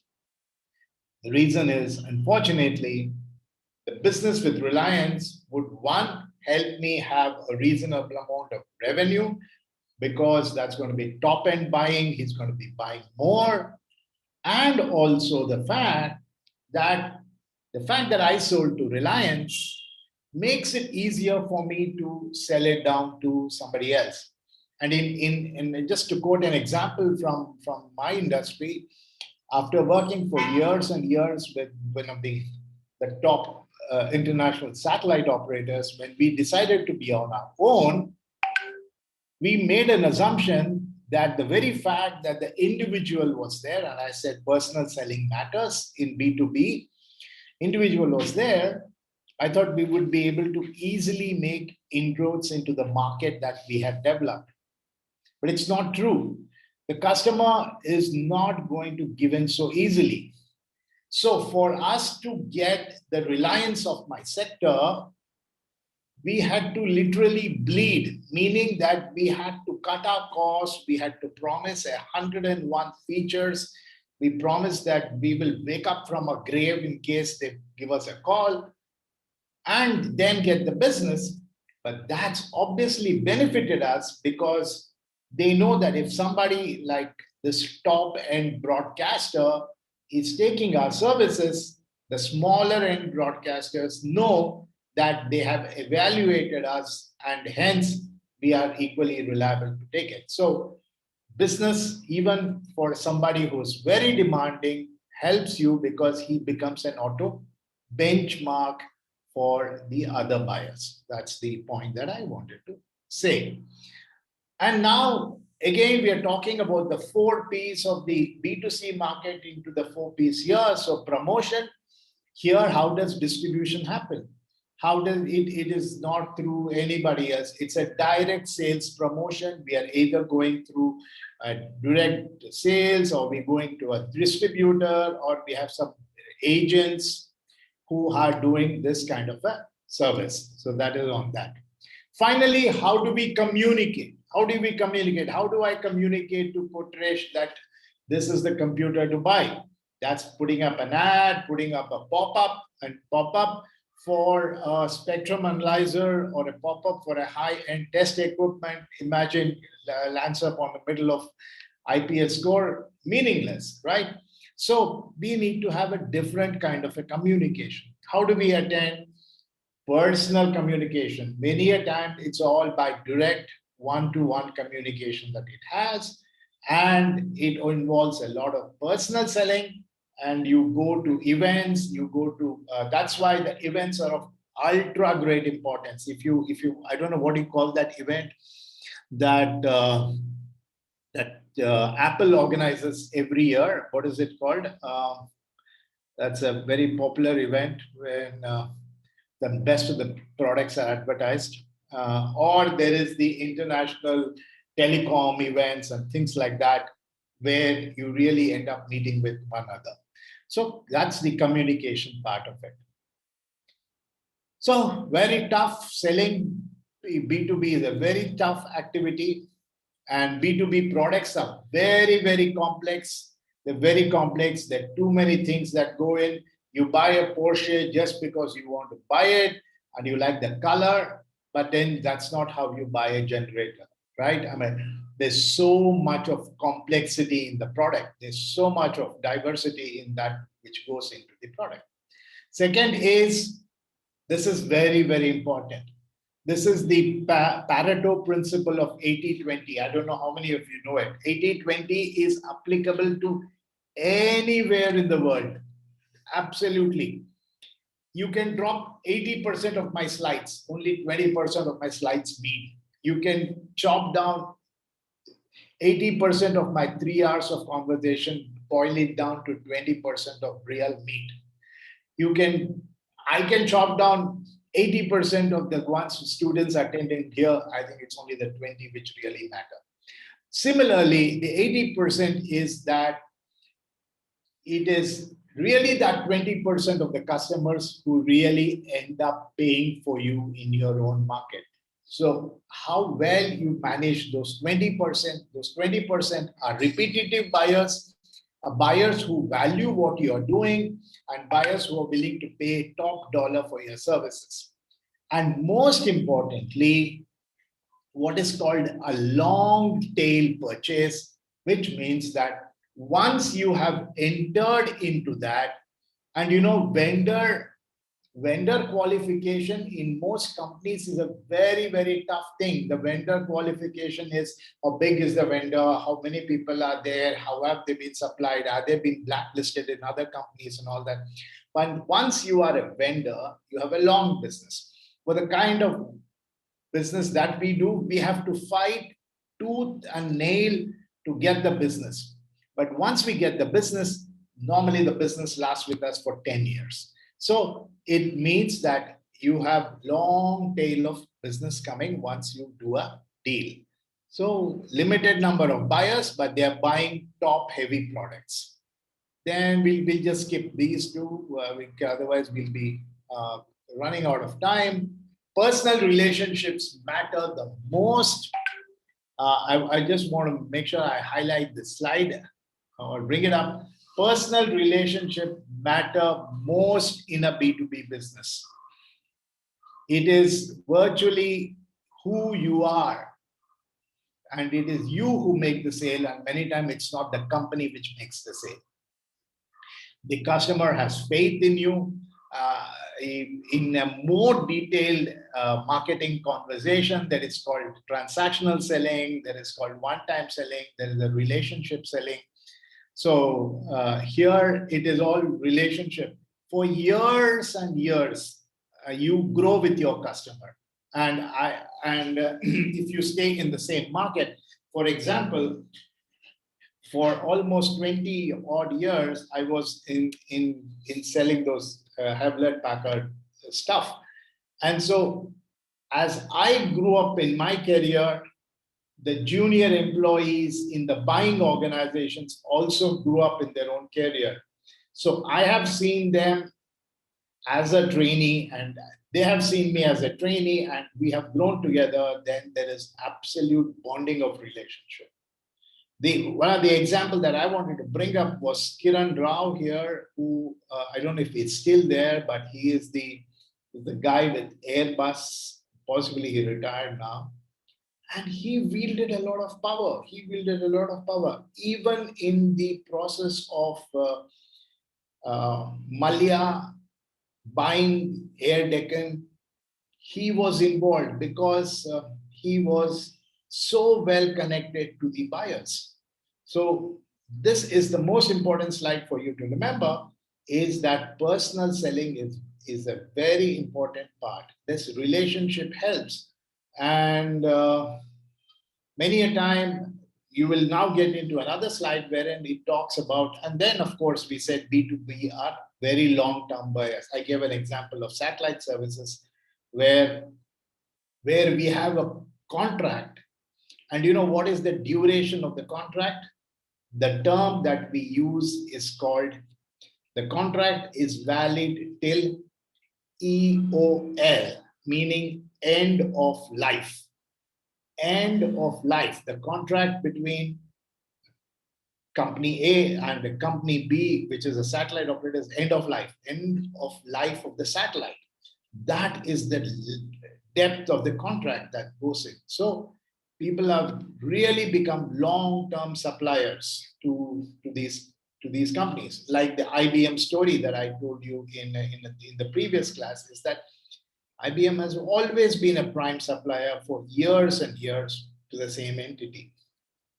And finally, business to business, there is not much innovation that happens. Like adding a camera, making the camera go from 3 megapixels to 300 megapixels or anything. This doesn't happen. B2B innovation is very slow, very, very slow, because the entire complexity of the purchase, you do any change to it, you get into a problem, because every change has to be further approved by it. I remember that we were trying to, there was an indent which came from one of the users, and they insisted on a particular part number.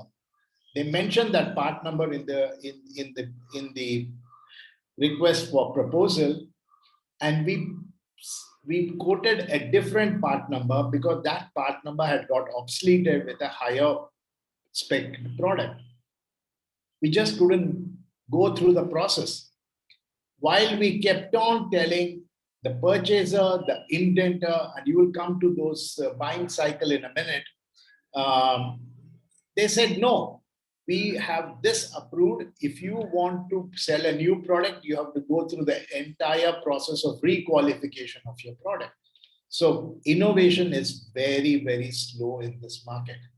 Buyers are very demanding. We don't have to discuss that. Therefore, students learn B2B is a very important subject. Okay, that's done.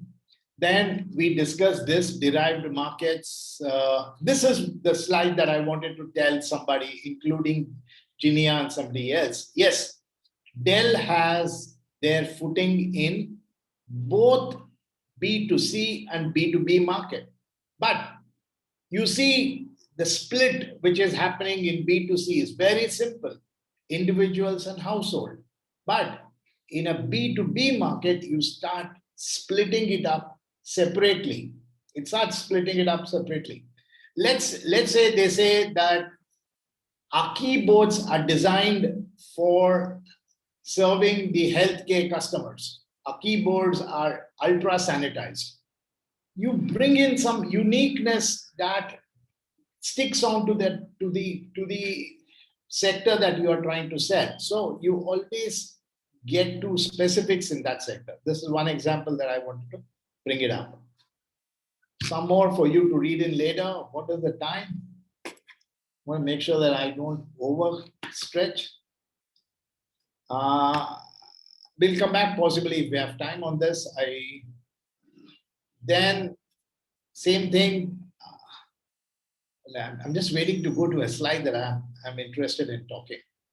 Types of business products, you all know it, read it yourself.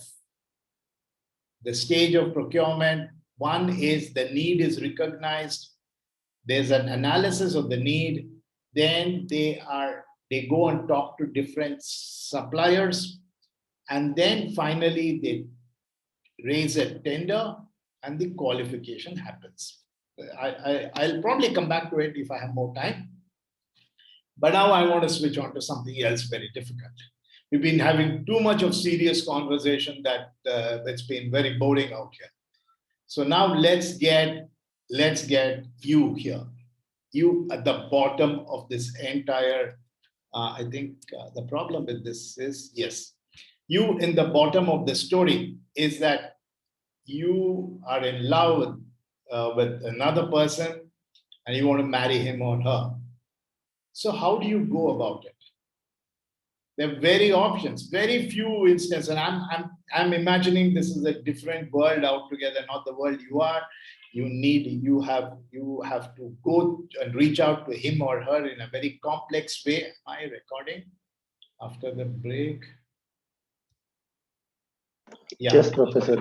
Yeah. So one way for you to go is that you then contact your neighbor, whose neighbor's cousin knows the boy or girl, or puts in a word in your favor, and it goes away. Or your colleague knows her or him, and you try all of this. Or you go to her uncle, and possibly he'll help you. But unfortunately, her uncle has somebody in his mind that girl should be marrying, and then what happens to your proposal? It just falls flat, right? So it's very important in your life, you know what route that you are selecting for something as simple as even proposing to somebody, because if you use the wrong people, if you use the wrong trump, the wrong cards, you might end up losing out on this opportunity.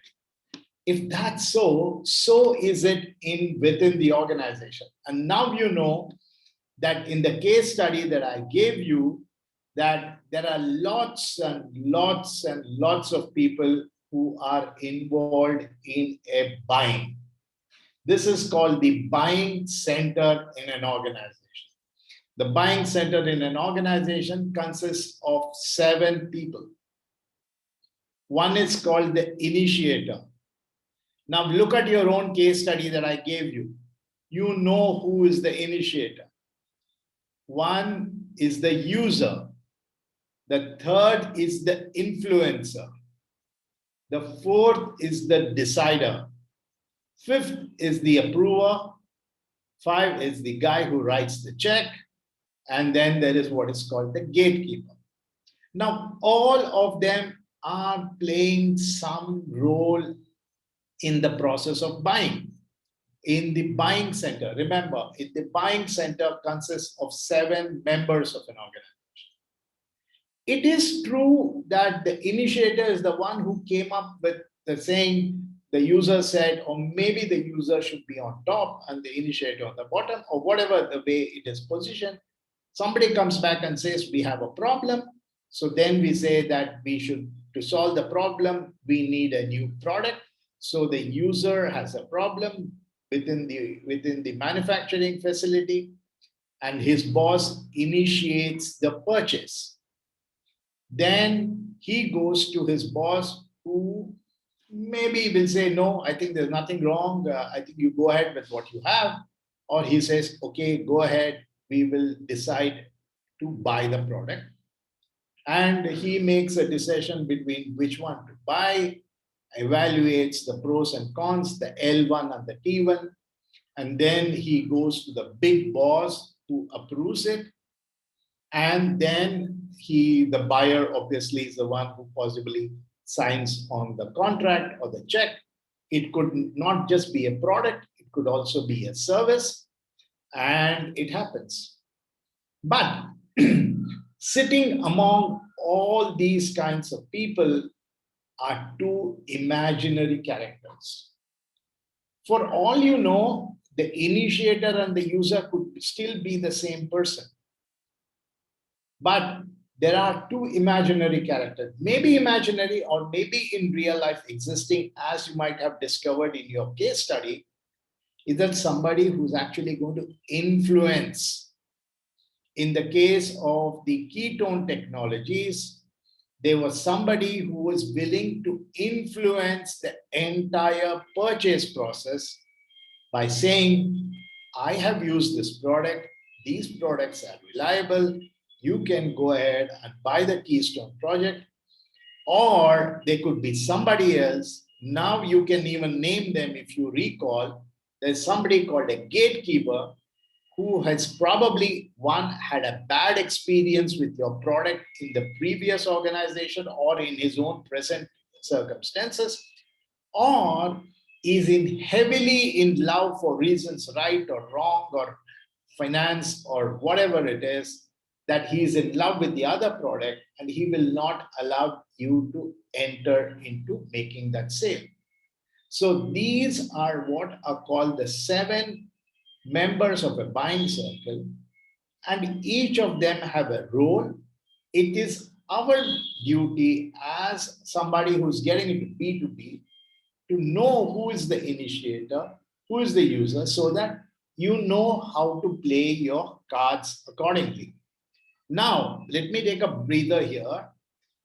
Will you be able to recall the names on your 2 case studies about who could be an influencer and gatekeeper? Anand or Kotresh or anybody? Or Jayashri Singh? I see this name popping up now. So Padmavati could be influencer. Right? Padmavati could be an influencer. There could be, I think if I remember in the case of Keystone, because that's something that was closer to my heart, there could be this purchase guy who's benefited from the other guy. Radhaswam. Yeah. Murari. So these are real life instances. This is how the work happens. And it is possible that if the approver and decider is your influencer, right? If the approver and decider is your influencer, then there is no problem. So that's why the higher that you are able to reach in an organization in the process of selling or in the process of thing, the greater are your chances. If it's most likely that you know Mr. Mukesh Ambani, I don't think it really matters as to who else may be a gatekeeper because he has the ultimate authority. So the idea in any B2B transaction is to start getting to have the higher ups playing a influencer in your life. So there's a saying, quote unquote, but maybe I'll not use that. It's partly not the right kind of saying to say here, but the best thing to do is that get closer to the position of power to have your process of sale done. So this done, are you guys able to understand these 7 processes? Because that's another point that you will be asked in your exam and also in your real lifetime. Evaluate who this person is, evaluate who this is, right? So, for example, some of you have been coming to me and asking me that, sir, sorry I couldn't really submit my documents for the assignment in time.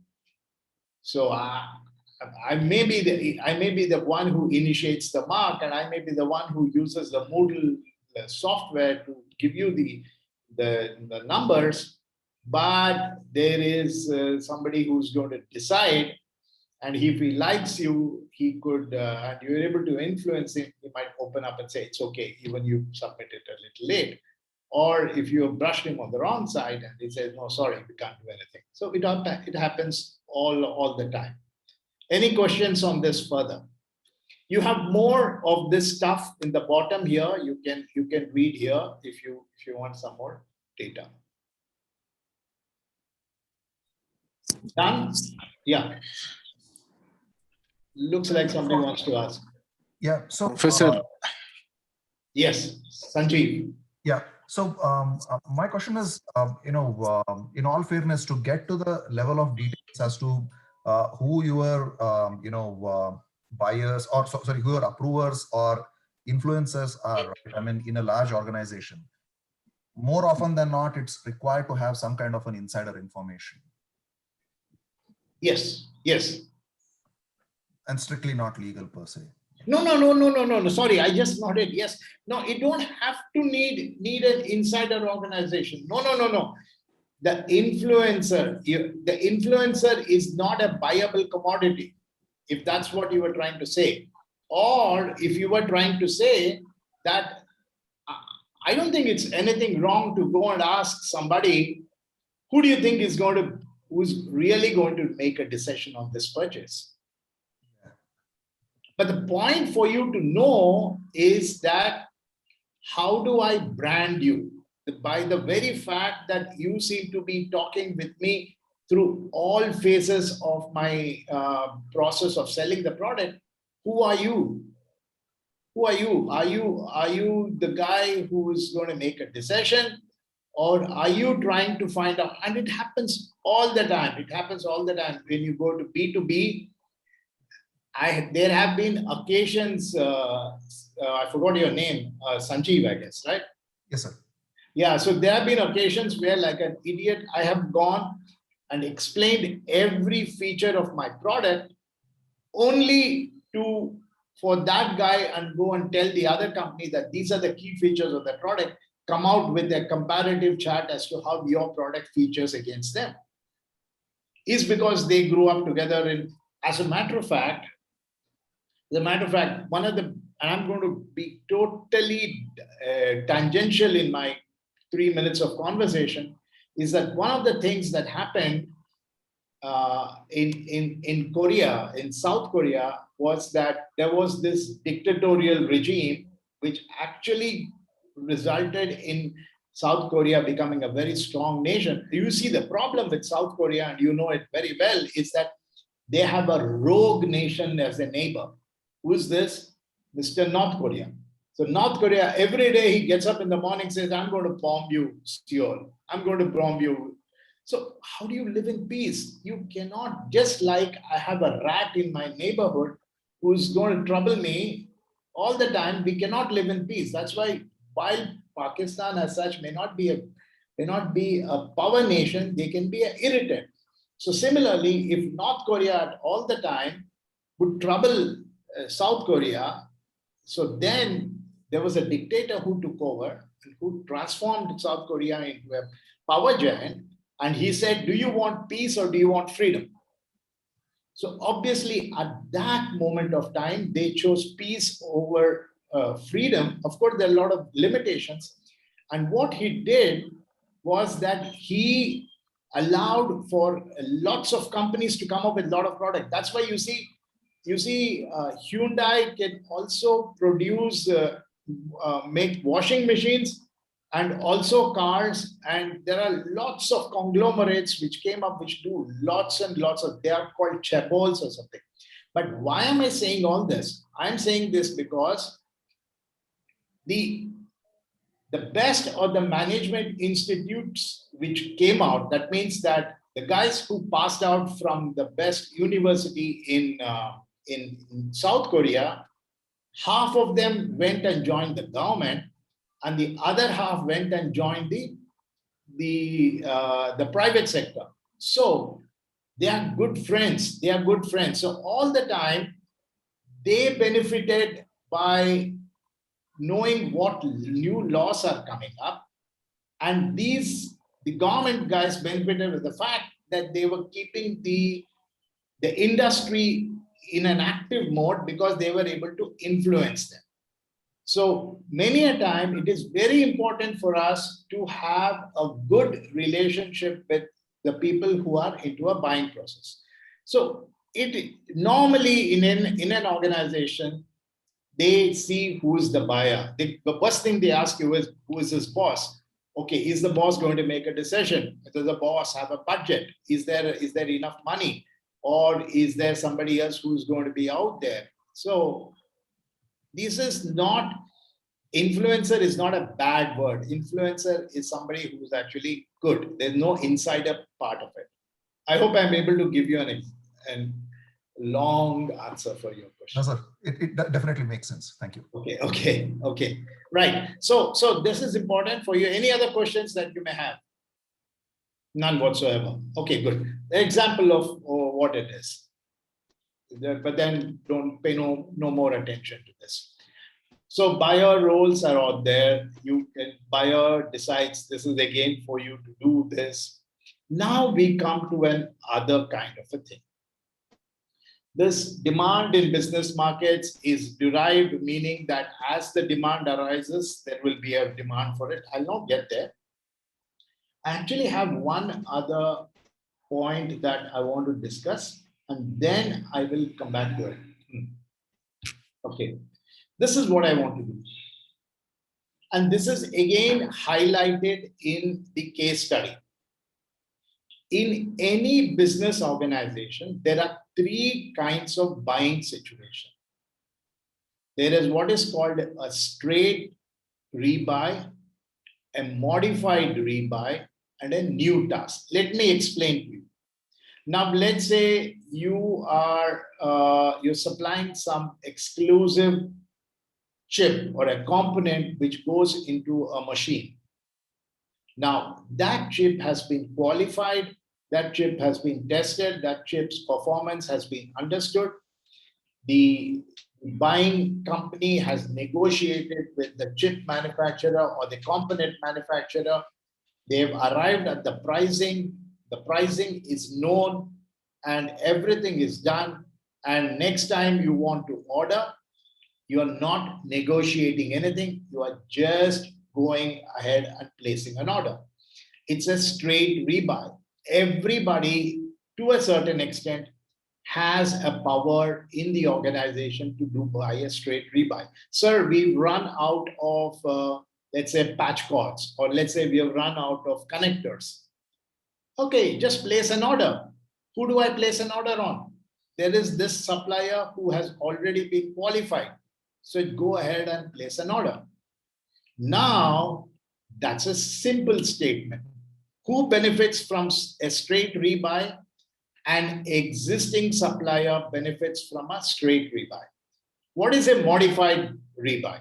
Sir, our product specifications have changed.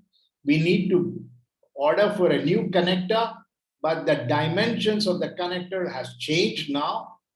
Now, what should I do? Oh, this is a small problem.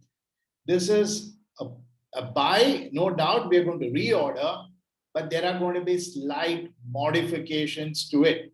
What could it mean? If the size is more, maybe it is more subject to stress and strain, or if it's too small, it may not hold on to the timelines of performance. So now a modified rebuy may need more members in your organization to approve it. You may be the end user or the user, but you may have to seek permission from your boss to go ahead and place an order, because a modified rebuy may cost you more or cost you less or have some other parameters involved. So a modified rebuy is a possible good opportunity for a new person to enter into an already captured market. Now, new task is a totally different thing. A new task is a new requirement. I now need something totally new. Who's going to make the decision? It's going to be the entire buying center which is going to make a decision. They're going to modify, they're going to qualify the vendor. So many a time what happens is somebody who is sitting here with a straight rebuy sits back and relaxes, saying that nothing is going to happen. My market is safe. I am the exclusive supplier of X component to Y company, and nothing is going to happen. And one fine day, when the new requirements come, just because you were not paying attention, a competitor can come and take away that opportunity. So there are three situations in any buying. And the case study also talks about it, is that now things have changed. I don't remember very much in detail the heated exchange, but I think the heated exchange talked about it, saying that now the parameters have changed, the technical, this is the best time for a new player to enter into the market. So this is another point that I wanted to stress and talk about, because they are important to our conversational understanding the subject. So this is more about it. Again, as you can see here, price is of least importance.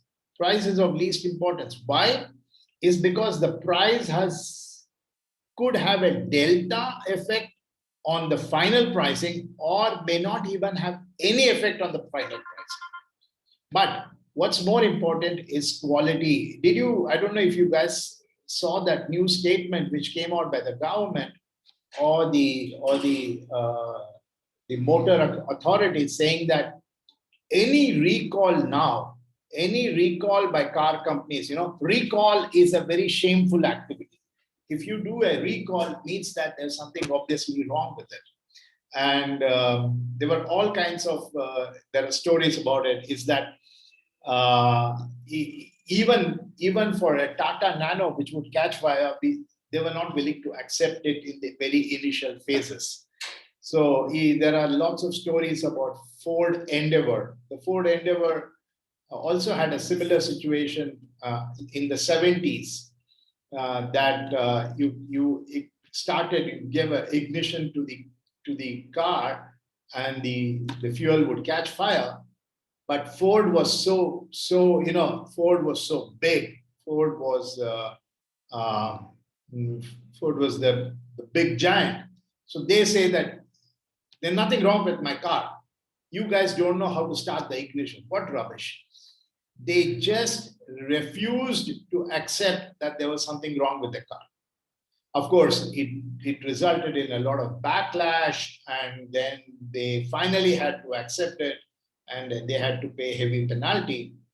So next time when there was a problem, which was in the 90s or late 90s, the same Endeavour had a problem is that it would roll over. It would roll over possibly when you're going at high speeds. Now, this time, they became smarter, and even before the noise in the market came up, they actually did a quick recall to correct whatever was the problem.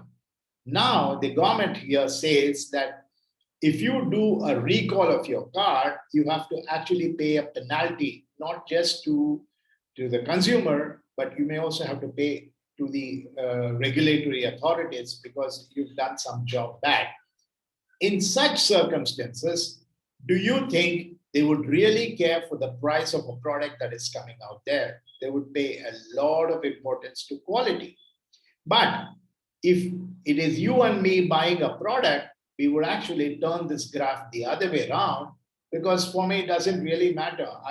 At one point, I had a philosophy saying that I will never buy a phone more than 10,000 or 15,000 because I can throw it more often than and buy a new one. So a B2B market perceives quality and hence is not going to make price as a very paramount important factor, right? So here's some example of a company as to see how much weightage they give to price versus the weightage that they give to quality. So all of this, possibly the end of the subject on B2B. It could go on. There are so many variations to it. It itself is a topic. B2B itself could be a line of conversation. But before we end that out, and I promised two of you some other thing, right? I promised somebody a small conversation on Bcg Market, and somebody else asked for something else. The 7 Ps. Yeah, 7 Ps. Yeah. So before I get there, remember, don't be quiet. Unmute yourself. Ask questions because these are very important. B2C is interesting, nice, easy to follow, but B2B is what is going to drive your market. Any more questions? Sir, one question I have in B2B versus B2C, right? So what is the typical spread of cost to customer acquisition in terms of B2B versus B2C with respect to the revenues that we make out of that? The cost of customer acquisition is huge when it comes to B2B. Because why? Why? Because you really, as I said, it takes something like anywhere between, you know how long the Rafale deal took, or you know how long it takes for somebody to sell a new set of airlines to a new aircrafts to a new airline, or if obviously the market is already full of all kinds of suppliers, but you are still the new IT company. You're the new IT company. You do a startup. You come and what is your motive? You work for, let's say, Infosys, and you've developed some. You know who the customer is, you know who's going to buy, but the sale doesn't happen overnight. It's a lot of things. But what is the cost of acquisition of a customer in a DTH or in some other thing? It's not very high. But while customer may be acquired, the customer may himself not stay with you.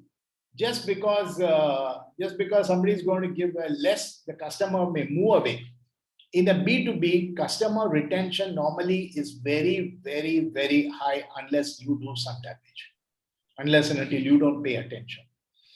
So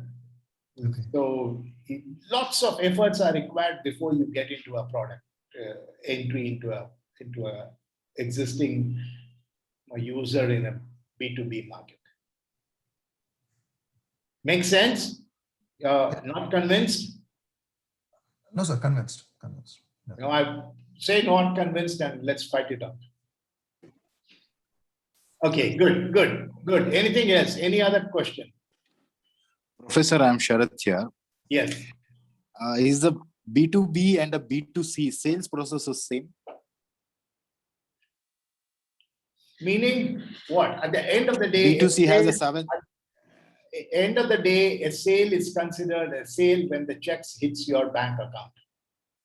Yes. Right? In that sense, of course, a sale is only a sale when the thing hits the bank account.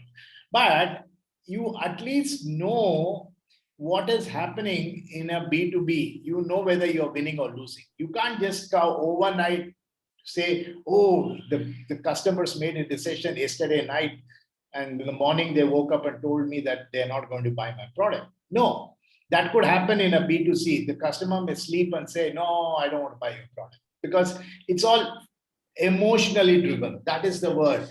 It's very emotionally driven. Where was that slide? Emotion. I'll tell you why. Oh, I have told this many times. We don't like to buy products from a particular fruit vendor or a street. But imagine if that works in this kind of an environment. No. What's the color of your skin, Ramesh? If it's brown, we don't buy the product. Imagine if that was so in the product that I sold. The 90% of the world market is not available to me. So the point is, the sale process is very unique, but then it's more rational. That is the point that we're trying to say. Any other question? Jinia, are you convinced that, yes, sir. that Shiny has, or Shine.com has 2 lines of business? And which side do you handle? Do you handle the B2C or B2B? So I handle the B2B segment. Now tell me, okay, now I'm going to ask you a very important question. Which you think is more enjoyable, B2B or B2C? Sir, to be honest, I believe B2B is more enjoyable, where I tend to meet a lot of logical clients who not only depends on the cost of the product, but they understand the technicality and the ROI, what they get from it. And there's a lot of learning what I get. Absolutely, absolutely. What would you at the best get from a B2C? They'll just a compliment saying that thank you. So very true, because B2B is reciprocity. It's the point. I want to make sure that all of you will one fine day when you meet me 10 years down the lane, say, yes, sir, B2B is better. I learned it from you, sir. I hopefully say something like that. It's because reciprocity, it's most likely that you might in the process, I'm just assuming, Jinia, in the process of going ahead and meeting with Infosys and TCS, you know where my subject is going. What do you think I'm likely to say? No guesses, sir. Reciprocity. In the process of meeting Infosys and TCS, very often from Hindustan Times, you might actually complete the sentence for me. End up joining them. Correct. Sometimes it also happens where, a lot of clients offers if there is a vacancy. So yes, when you are, telling about reciprocity. So yes, I can definitely connect. Yes. So, but unlikely on a consumer market, right? At the most, you might get married to the buyer or seller. So that's just about it. That's just about it. It doesn't happen every day, right? It only happens once. Yeah. So good. So what else do we? So are you guys done with it? Yeah, Professor Anil here. I would like to share some details here, what I'm aware of. I don't take more than 3 minutes. No, go ahead. Yeah. So I work for a company called Lam Research, and it is mainly into the semiconductor domain, and we create or manufacture semiconductor equipment, finally, which is going to make the chips. Okay. And these are pretty. So you guys are those furnace guys. Yeah, these equipments are pretty high valued and high technology. It is nothing less than a satellite. I would like to say that. It includes a plasma, and just think of each molecule is taken out of semiconductor thing. Okay, that level. And what happened in the LAM research in the early history, few years back, it is widely known story in LAM research. One of the LAM research sales guy or top leadership guy only, he messed up with the Intel. And for LAM research or semiconductor industry, he messed up with the customer. With the customer. Okay. With the customer. So in the semiconductor industry, Intel is the one which is driving entire semiconductor domain. Which is one the major chunk of customer, which almost 50% of market share it has. Yes. Okay. So what happened is finally Intel blacklisted LAM, and they didn't bought any equipment from LAM for almost 10 years. That is one of the main reason LAM research couldn't make it to the number one position in its domain. But finally, somehow they made a patch up with Intel and able to sell product to Intel. And even today, the internal process, our internal process goes something like, if any product we sell to Intel, and even a surface finish or even a screw thread we need to change, which is on the product which is sold to Intel, it has to go through the entire different process rather than a regular product life cycle what we follow. Absolutely. And all those change, even just say some screw is with the socket head and we are changing it to some other cap head, then Intel has to approve for that.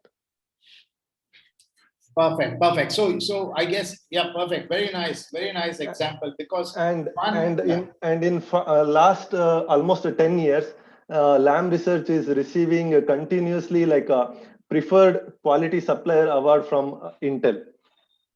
Who 10 years back had almost thrown you out. Yes, exactly. Good. So you know what you said in this thing, you said the role of an individual could actually damage business. That's very true. It happens all the time that one black sheep was enough to damage the organization.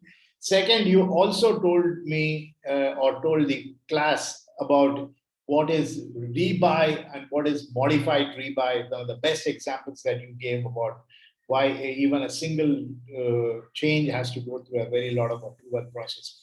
But then the point is, he's an important customer, like the one that we said, like the RIL, we're willing to do everything to make that happen.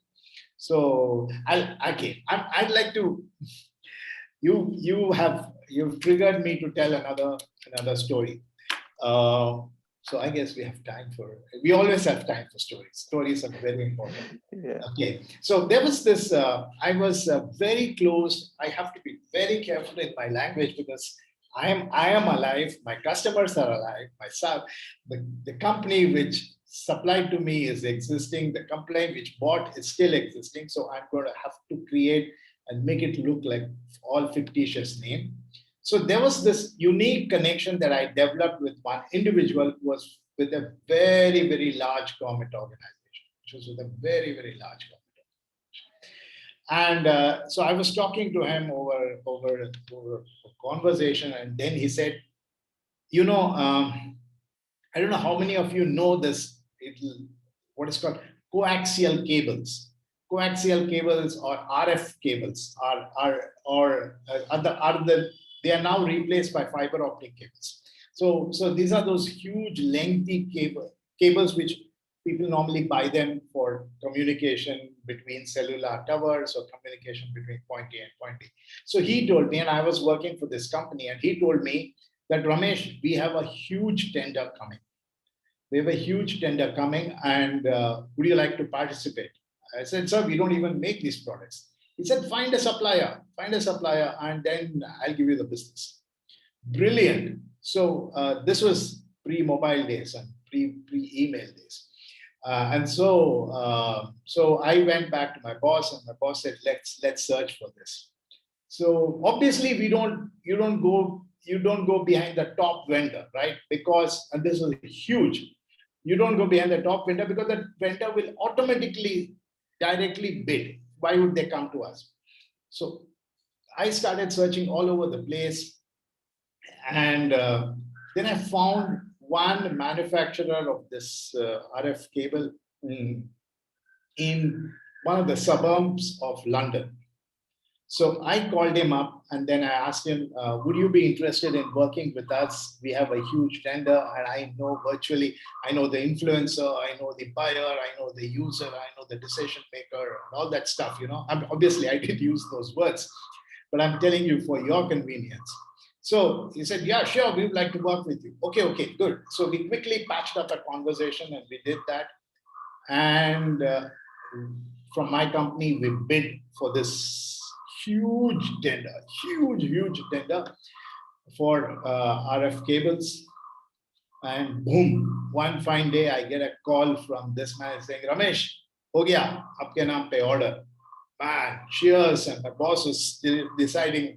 And we had what was called Victoria Gardens, now dead and gone and replaced by Central Mall. So my boss said, we're having the top beer in that place, do all these things. So the whole company is in an absolute delightful mode. And then he said, why don't you call this guy in London and share that joy with him? So I give him a call, and he says, listen, we got this business. We have to supply 1,200 kilometers of RF cable in the next 6 months. Celebrate, my friend. So he said, hey, hang on, what were you saying? I said, why? What's wrong with you? I said, 1,200 kilometers of fiber or cable is what we have to supply in 6 months. He's saying, Ramesh, you never told me that the requirement is 1,200 kilometers. We annually produce 50 kilometers. Look at the situation that I am in, and look at the situation that he is in. We didn't do a fundamental discussion on whether he is capable of producing 1,200 kilometers of cable. He's a small guy, and he can only do 50 kilometers. And I ran into such a wall, will never forget in my life. I had to face my boss, to hell with my boss. I had to face this organization. I had to face these things. And long story short, we had to create an artificial fire in that part of London to say that our company is actually brought down to ashes, and we had to find a force majeure clause to get out of this business. So you're right. Sometimes if you're not very careful, you might end up inviting more trouble in a business. So anyway, that's what I wanted to share with you on some of the complexities of a B2B business. Right. So that's done. I hope you guys found the story interesting, and I don't know what tempted me to tell you these guys. And finally, now down to what you guys wanted to have, which is the Bcg Matrix, right? So this is what is the Bcg Matrix all about. What do we have time for it? We just have 5 minutes. What do we do? Why not I take this up on a later date? Is that fine with you? Both of you? We have a joint class, the last class, which is the 6th class, and I'll spare some time for us to answer unasked questions. Is that fine? Okay, Professor. That should Sure, sir. Yeah, sure. But I'll make it a point that I'll be done with. So we are done with B2B, a huge thing. What are we doing next? If we are done with B2B, what is next to be left? We will do what is called the 1P that we have not done, which is price. We'll see the role of price and how price can make or break a market for you. That's one thing we'll do. Then Hopefully, we'll also do what is called branding, why branding is very important. Then we'll do Porter's 5 forces, another topic, which is how the market influences. And I guess that's it. Right. So hope you guys enjoyed my class, and see you soon. Thank you, Professor. Thank you, Professor. Thank you. Cheers. Thank Bye-bye. you. Good day. Good day. Thanks, Professor. Thanks, Yes. Professor. Thank you, Professor. Thank you. Bye. Bye, sir. Stop recording. And